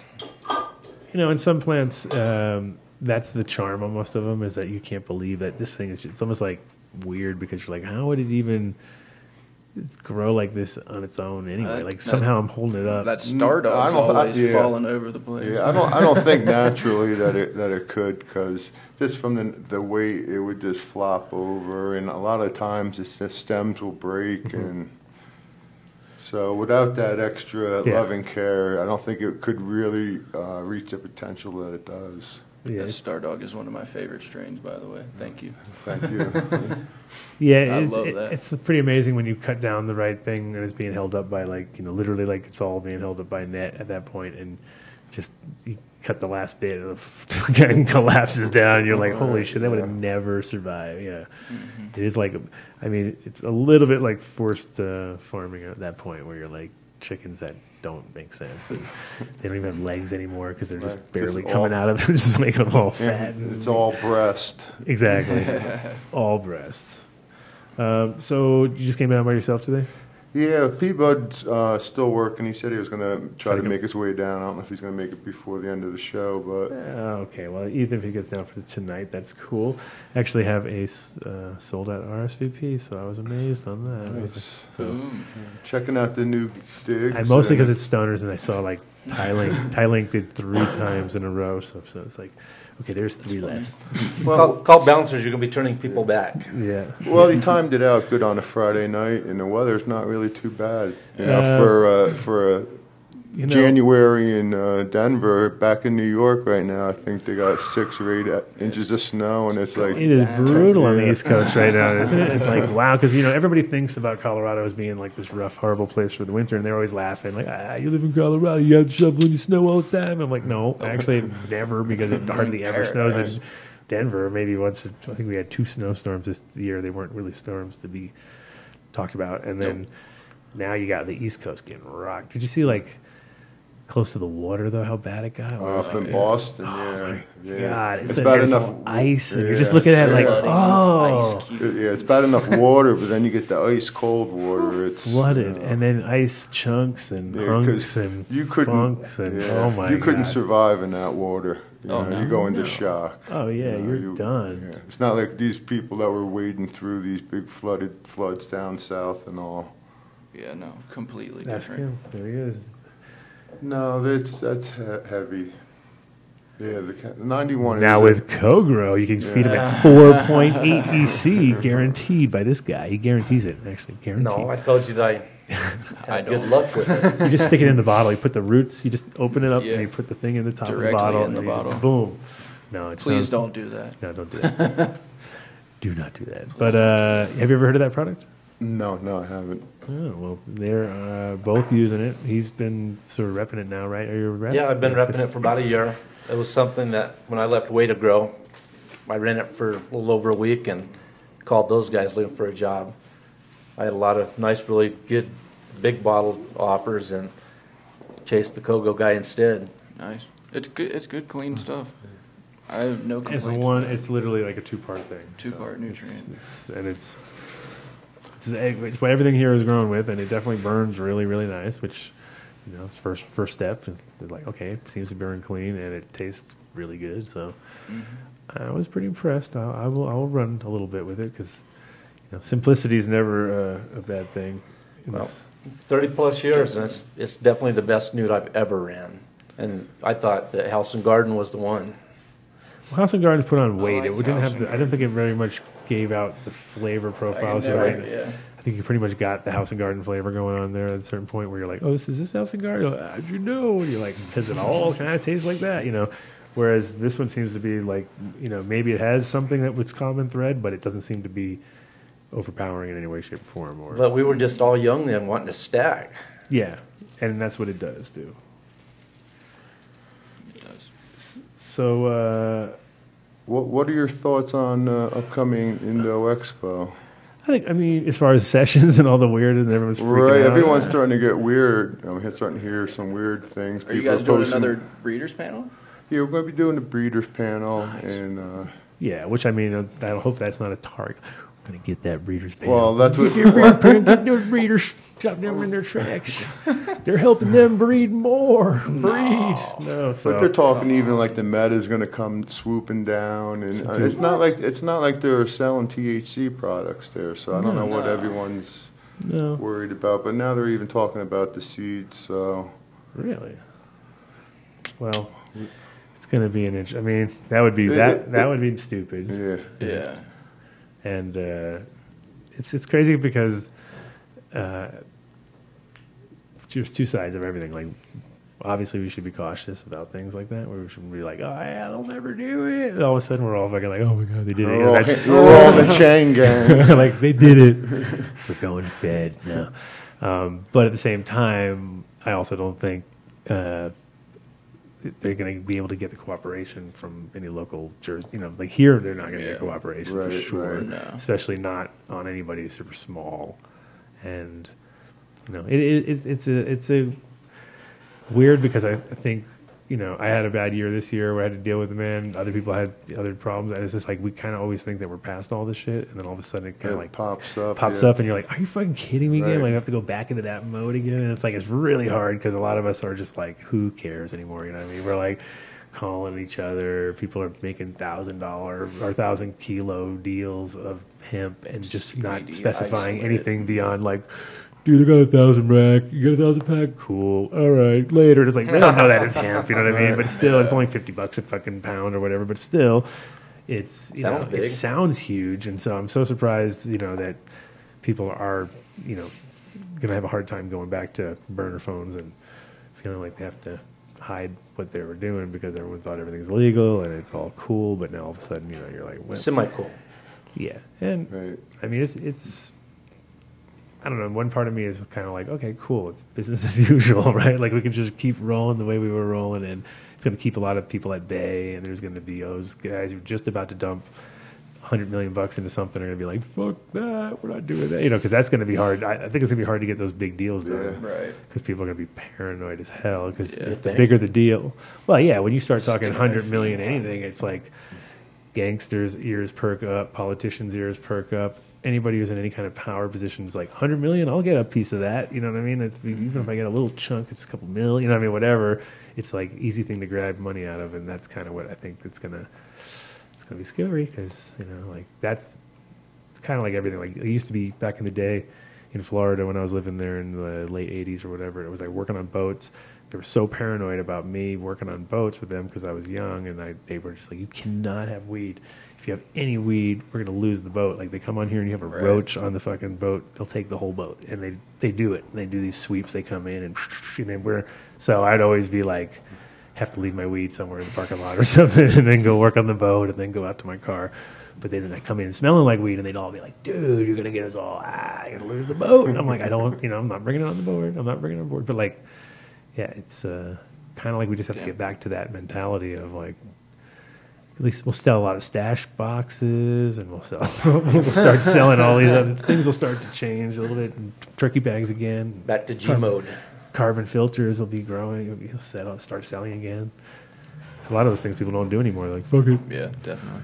Smell it. It's loud, bro. Loud. The whole street's loud. You're like, okay, that's not going to happen anymore. That's just federal. Yeah, it's funny how that just all coincide with, Cali. Start up with Cali, yeah. So I think they were possibly trying to make a statement with that one. Oh, of course. Yeah, that's obvious. And then on top of that, it's Cali just pisses them off to no end. Well, the thing is, always do what they want. But once Cali goes, the rest of the country is probably going to go. Yeah, and it is. New Jersey now is, they're going to be one of the first states that is a non-referendum state, meaning that the actual state legislator voted on recreational. So when I think Chris Christie goes out, I don't know if he's out now or sometime this month, but when the new governor does take over, that is going to be one of his priorities to get that into motion. So we'll see what happens. But there's not going to be any home grow, so it's just going to be a monopolized. Well, that's fun. Jersey style. Yeah, they just want you to come and buy, and so they get your tax money. So come and donate. Right. And I feel a lot of the states back east are kind of going to be leaning towards that, where they have total control of the market and how many people are going to get licenses and who gets them and so on and so forth. Well, it's interesting because like Rhode Island's already got kind of like they're all ready to change. They're going to do their thing soon too. Because once Massachusetts said it, now they're like, well, shit. Now we're kind of falling behind because I've talked to people out there and they're just like, dude, it's like people are getting nervous, because all of a sudden if Massachusetts is just, because Rhode Island touches a little here, a little there. So if there's no reason to go to Rhode Island anymore, if Massachusetts is going to do it for them, and they're talking about having clubs and getting more, way more loose than they are even thinking about. So they're already like, oh shit. So they're going to do it. I think all the East Coast will flip just in some way, shape, or form real fast. A lot faster than here. At the end of the day, it's about the dollars that they can bring in from it. Mm-hmm. Absolutely. And it's it's sad because you see how quickly, like it's kind of like the same thing that was in Amsterdam for so long, where when people live there and other people came and they'd be super excited and they'd be like, "This place is great," and you'd be like, "Not really," you know what I mean? Because you knew, because you were there, that there was a very small percentage of good weed. It was mostly, for your friends and shit. The shops didn't have good weed because they just turned over to tourists and they didn't care. They had one drawer with 5 kinds of, with one kind of weed and 5 names, and they'd just be like, "You get that, then you get this from this drawer." And you're like, "It looks pretty much the same. It says something different," and then they don't care. And there's a couple shops there that did good, like Katsu and a few other good shops, and then those ones is where all the Americans would go to, because at least I know that they were getting kind of different kinds of weed, and if some, they had good haze and things like that. But this kind of happens really in every legal state, where it's exciting, but then the real heads are like, it sucks now because it doesn't change at all for them, except for makes it cheaper and less, less glamorous maybe, or less, and there's only a few people that don't care enough to do it, or buy an ounce at a reasonable price, because then you're paying it 40% in taxes. That's like bullshit too. So we're all kind of like renegades in our own way, Well, it's kind of like that here in Denver. If you talk to any of the locals, like, how many, local real heads go into a, shop regularly. Most of them have a little grow themselves, or their buddy has one. So yeah, or they, they're tight enough with people that they got some inside scoop. Maybe they're not proper tourists. They're more like, they get the deals because their friend works there, and they got to like, "Oh yeah, I got the spot." They're on that. They're still on that. Like, got to chase it around. They're back where we were when we were making phone calls to try to score 1 ounce of weed. It was like took all day, and you're like, God. It took me all day, 19 phone calls. I had to drive 200 miles, and the weed sucked. You know what I mean? That was the reality of what we had going on back in the 80s. You know what I mean? When we were just like, kind of took what you could get. Yeah, exactly. And if you just drove that far, you're like, well, I guess it's not exactly what you were saying, but it was always perfect. Right. On the phone, you mean? Yeah. Yeah. It's dude, it's great. And you get there, and it's well. I don't know. Hey, it's a stick and 3 seeds. Not the well. I think a lot of the commercial gardens in Denver are starting to focus on hash also more than their flower, and that's put a huge damper on the flower quality that's coming out of places. It's a shortcut. Yeah, and that it just instantly makes people. It doesn't have to be. Well, like it used to be bad with people taking things down at 8 weeks when it should have been 9 weeks. Now people take them down at 6 weeks because they know that they're only going to lose 3% yield and lighter color, and they're going to have a clearer product, color, and then everyone's going to think it's better, and they're going to be like, okay, we're going to do that, and then so now they get 5 or 6 crops a year, even if they're really crazy and they just jam them in every time.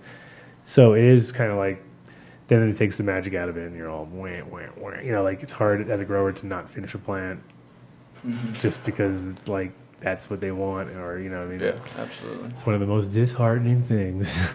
and also, I think for flower versus concentrate, it probably make more money off of the concentrate, compared to the flower.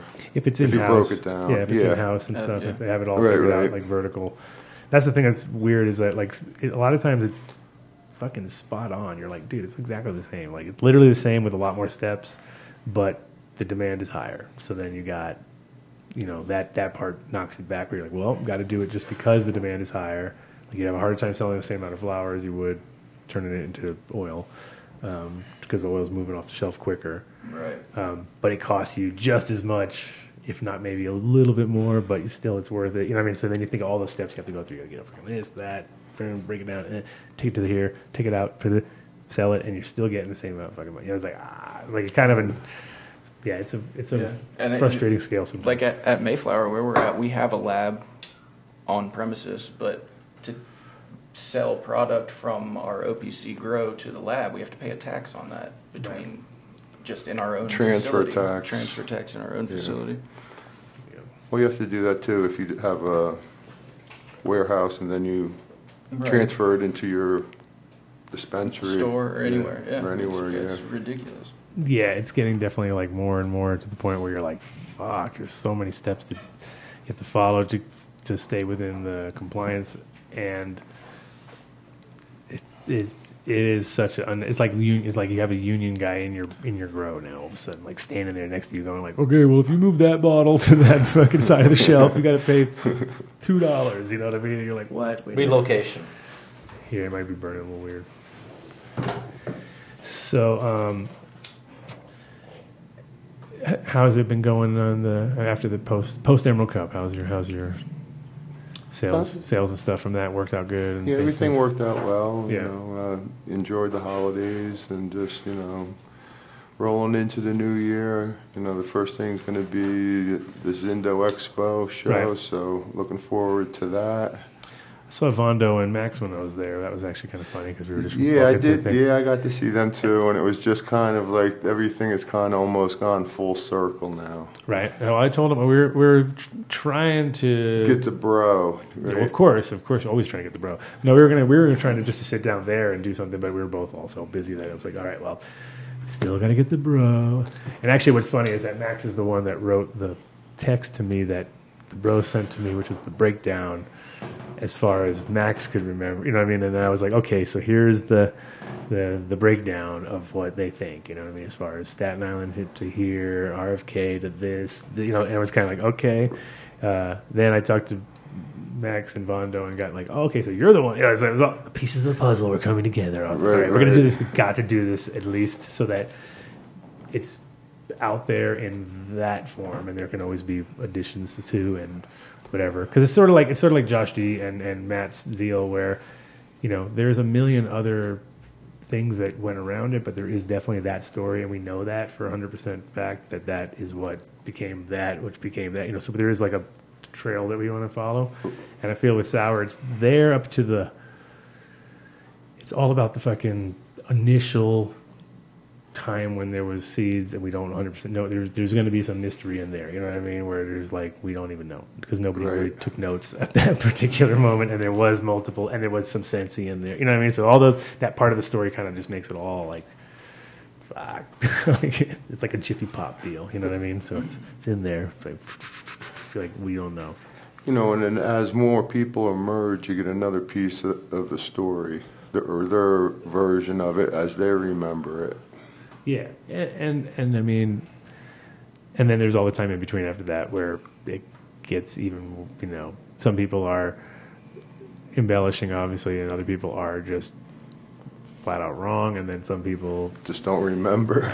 But then it is kind of, it is like, it's funny because Mo, my friend Mo, who you met Mo when you were out there, right? Yeah. So Mo is like, in Hal's ear, like, come on, Hal, just let's all sit at the table one day, do this, get it over with, then everyone can be on the same, we'll know exactly who, where is in what position of when, who put what seed where, you know what I mean? And it's like, and it is pretty straightforward, but everybody's just so like issued out, and they got their own little, and he doesn't want to talk, and this is the classic. It's right.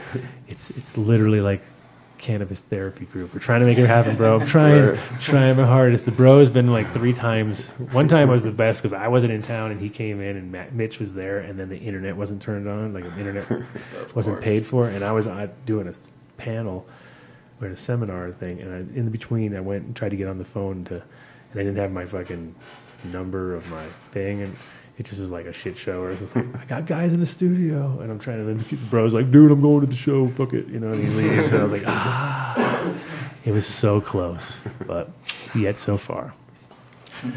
But yeah, the Sour story is kind of like one of those things where, did that documentary thing ever come out? Did he put that out? The Vice thing, or whatever it was? No, I believe. I haven't seen it. They filmed some stuff, though, right, at one point, but it never came out. I feel like it's we're getting to that kind of like skateboard sort of history where like it's literally that not that long ago, like skateboarders were in the 70s, 80s, and they all kind of went in their own direction. Some guys stuck to it, some guys went other ways. A lot of different, when you watch those old videos or when you watch that Skateboy, Dogtown Skateboy, like that style, I feel like that's almost where we're at now with weed, because it was all underground and it was all, everybody was doing their thing and they had their own style, and some guys were just completely off the wall and doing weird shit, and some guys were sticking to their guns, and and now it is a format that's gonna. It's just now getting safe to talk about that kind of stuff too. So yeah, well, it's the opposite where people are like now. Well, wait a minute, I was doing container loads across the border on a weekly basis. And you're like, really? I didn't know you were doing that. Oh, yeah, bro, was doing that in underground bunkers. And, anything to make the story good, right? So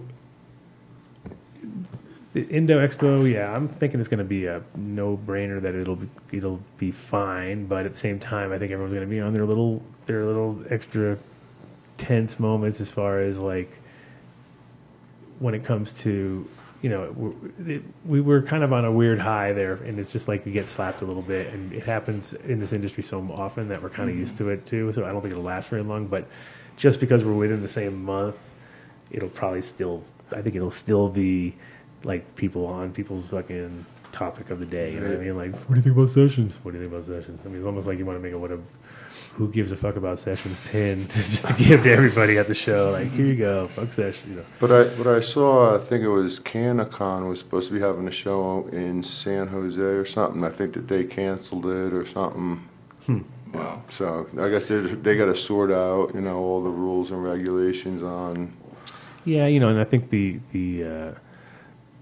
as we've seen, the show game is definitely getting rinsed out a lot. So a lot of those guys in particular, I tried to help them out at a few shows, but I saw some like, ooh, wow, that's a lot of money lost. Like looking at like the potential of how much they probably rented the place for and all the fucking promotion and all that.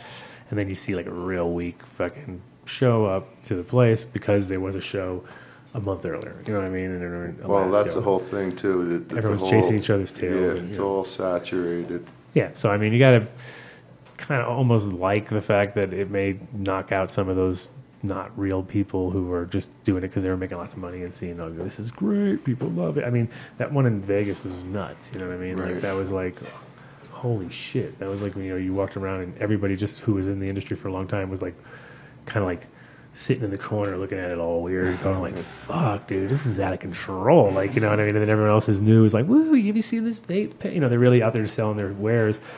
But you're also looking at them like they're going to fail, man, nah, dime a dozen. And there's a big difference between industry shows and the festivals, and I would, classify the festivals as these, kind of like the Emerald Cup, High Times. Emerald Cup's kind of, definitely. At least they have good, rapport with their vending as far as people are getting, people are doing lots of business, things are moving. Like I'm talking when you do Canacon and you see like, it's like the same guys. Like you feel bad. You walk down the aisle and you're like, I'm just a dude. I'm not gonna buy anything. Sorry. And they're all like, I thought it was somebody. And those kind of shows are painful to be at. And at the same time, it's like you're like, wait a minute. So that how much did they lose? And there's something inherently wrong with this formula, so you need to like change it up. So it's just not the it's the vendors and the show. Because some of the people you see vending at those shows are just like. Well, the thing is, it's always like you feel bad. You see the guy in the corner, and he's got his like LEDs from China, and he's like sitting there with his bad suit on, and the bad, and the LEDs are all really pink and bad, and you walk by, and don't even look at it. You're like, don't look at him. He's depressed. He's depressed. He hasn't made one sale. He's not gonna make any sales, and he's just out of his element. You know what I mean? And then you get other booths which you see people are going nuts, and that's usually the case. And people are like, "What do you do? Seeds?" And it's just, to them, the kind of mind-boggling. Yeah, I mean, it's going to be interesting to see how this whole thing pans out because right now the hardest part is the fact that seeds always are like they're on two sides of the fence all the time. They're like the most benign. Sort of, you can't get high from them. You can have a pile of them right here. Nobody's going to be able to smoke them or do anything. There's no THC, but the potential, it was always like that was the scary part whenever that was always brought into it. Like somebody who has, but potentially could get 2 pounds off of 2 pounds off of each one is very potential. And it is potential, of course, but males, females, ratios, etc. There's all these things that come into effect. But the problem with the seeds is that they like a lot of times take them as like, if they get the wrong guy behind it, he can just say, oh yeah, this is it, the source. Right. That's where it all comes. Got to stamp these guys out. You know what I mean? So I'm always worried about that. I've always been like, that's the seed guy thing where you're kind of like, you're always it's weird. Like you're like the bad boy of the industry. You know what I mean? Like it's all bad and seeds, like the seed guys. And then once it gets to the end place, it's all good. It's safe now. You know, it's cool. It's a very, very gray area. It is. It kind of always has been, and that's, I mean, doing work over the years has always been, that's been the part that people didn't understand, because you'd be like, well, you know, kind of like you waste a lot of time and energy and space to do the little bit you do, and then you get to where you want to go, and then you might have something. But for all the work in between is like, it's literally, luckily, you know, extract shit like that makes it work. Mm-hmm. And, you know, in Amsterdam, it was like, oh, cool, we can make hash, you know. And then nowadays, people finally, imagine if they didn't make extracts, if people just weren't on savvy or something, they'd be like sitting around with making butter all day or something. They'd be like, dude, we have so much butter right now. We have butter, we have we have giant, humongous silos of butter. You know what I mean? That's what it was. So, but in general, right, you know, that's how these things work. It's, extracts keep the grease going, you know what I mean? And then the few flowers that are grown well, like the ones you guys are doing, hit the shelves. And if it's not up to par, there's really no point in hitting the shelves these days, because it's for sure pretty doggy. You got flowers in any kind of shops that you know of besides people like him or Star Dog or whatever? Star Dog's everywhere. Yeah, I know. It's everywhere. The damn Star Dog. There's a few. Any specifics they have like a full line of your gear though, or anything? Not a full line, you know. There's a few different We're shops. Actually talking about bringing it. Yeah. There's a rep that works with you guys named Matt. He came in and talked with us. He works with a couple different breeders in town, and he's been talking about coming in, and we do just specifically one strain per room or 2 strains per room or something like that. JJ's like, I have nobody named Matt. I'm going to get to the bottom of this right now. He's like, I'm getting to the bottom of this. There's some dude named Matt trying to sell my gear. What the fuck? Yeah. No, there's a few shops. Solstice has a Star Dog, that 30% THC. Nice. There's a few other ones. You know, not a full line, but you know, a few strains here and there. I'm talking right now with someone, and we're trying to get into metric and get some flowers into the shop. So it's not a done deal yet, but hopefully sometime this year. Not until I make that deal is it a done deal, my friend. We know that. Sometime this year, hopefully you'll be seeing Top Dog in some rec shops here in Colorado. Yeah, that'd be awesome. No, it is such a pain in the ass. It's crazy how the whole metric thing has turned into like such a rigmarole to just get a simple thing like new genetics into a facility, or it's such a gray area. Yeah, and it's just like so unnecessary, and at the same time like highly debilitating to the industry in the sense of like people then become like, well, I can't call it that because I have this in the system and I'm going to do that. You know, and it's like there it goes. Like you don't even like give the right name because you can't change it because the guy's got locked, you know, and the way it's all timing, and if you've been grandfathered in or not, or if you're on your first round, so confusing that I go nuts sometimes. Like people be like, you know, it sounds so contrived. Like why would you make it so difficult? It's almost like somebody, that's their job. Like your job is to make everyone's life difficult. Just what you got to do. Just make it difficult. Here's a simple task. Everything that makes complicated. sense. Just that's the med. They make everything difficult. Yeah. And then some. That's very true. So we're winding on down. We actually did it at 6 o'clock. Boom, 6 o'clock. We started on time, didn't we? Relatively. Like 2 minutes late. So What? We're like, 2 minutes? we're about 2 minutes short. 2 minutes late. 3 hours. We're at Two more minutes. That wasn't bad. See, JJ got to the point where JJ was like, "Oh man, I gotta get out of here. This is late. Half an hour. It's enough." Well, cool. I'm glad everybody could come through. And like we said, the tickets are sold out online on Eventbrite, but still come on down. I'm sure we can squeeze you in, and I doubt it'll. Like I said, a lot of the stoners. I saw Ty Link did 3 times by herself. So that was, you know, there's gonna be a few of them in there if you read through it. Wait a minute. But yeah, come on down, 1111 Broadway here at Metlo, and I want to thank all the sponsors, guys from Seeds Here Now, guys from Build a Soil, guys from New Millennium, and Mr. Ron Wallace, Wow, Formula, and is there one more? No, not really. possibly Kogo. We'll see down the road. Oh, you'll see. Indo Expo, Denver. Exactly. Is it 27, 28? 27th for sure. I don't know which way it goes. If it's 26, 27. Yeah, probably. Something. And then probably gonna do an after party here for them too. So I figured that would have to happen, right? I mean, shit. Well, it looks like you got the spot now upstairs. Yeah. Just as long as the weather cooperates. Well, we got a cover over the top now, so we're good. Yeah, so it's we're all schmanced out. It'll still be a little cold, you know how it is. Like, but it feels that much better. So yeah, come on down 1111 Broadway. Also, shout out to our beautiful wife Cece, who should be here any minute. I just saw her. Oh my God! And then she rolled in the door. Like I didn't even know. I felt her. I felt that she was here. Coming to handle the business down here. The business. Shout out to KTI and MTI for keeping the show rolling. Shout out to Drew. Shout out to Jiggy Fly Brett Fly.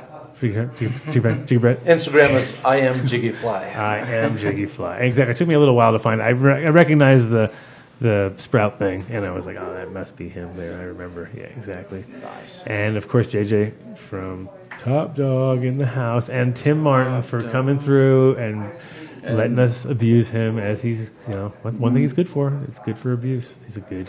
he's a really whipping boy. Yeah, you gotta have one around. Thanks to all listeners, and look at that, right on time, 6:02. We pulled it off. 3 hours, amazing. See you guys next week. Maybe we're gonna get off this live stream. We're not sure. We're not even paying for it now. It's weird, right? We haven't paid for it in like months, and I just stopped, and they just kind of stopped asking me. That's awesome. At one point, they called me every day, and then they stopped asking me, and they just never turned it off. So I'm like, yeah, we're riding it, ride the wave, man. Until they come and take all my belongings, be like, we own all of this. This is all us. So hopefully, unless I get taken away like that, you will be good. See you guys next week. Peace. Thank you. Practically every one of the top 40 records being played on every radio station in the United States is a communication to the children to take a trip, to cop out, to groove. The psychedelic jackets on the record albums have their own hidden This is a special question. We don't want you to smoke genetically modified ganja. We want you to smoke the real thing. We want you to smoke the natural herb. Some call it marijuana, some call it sensimedia, some call it lamb's bread, and some people call it ganja.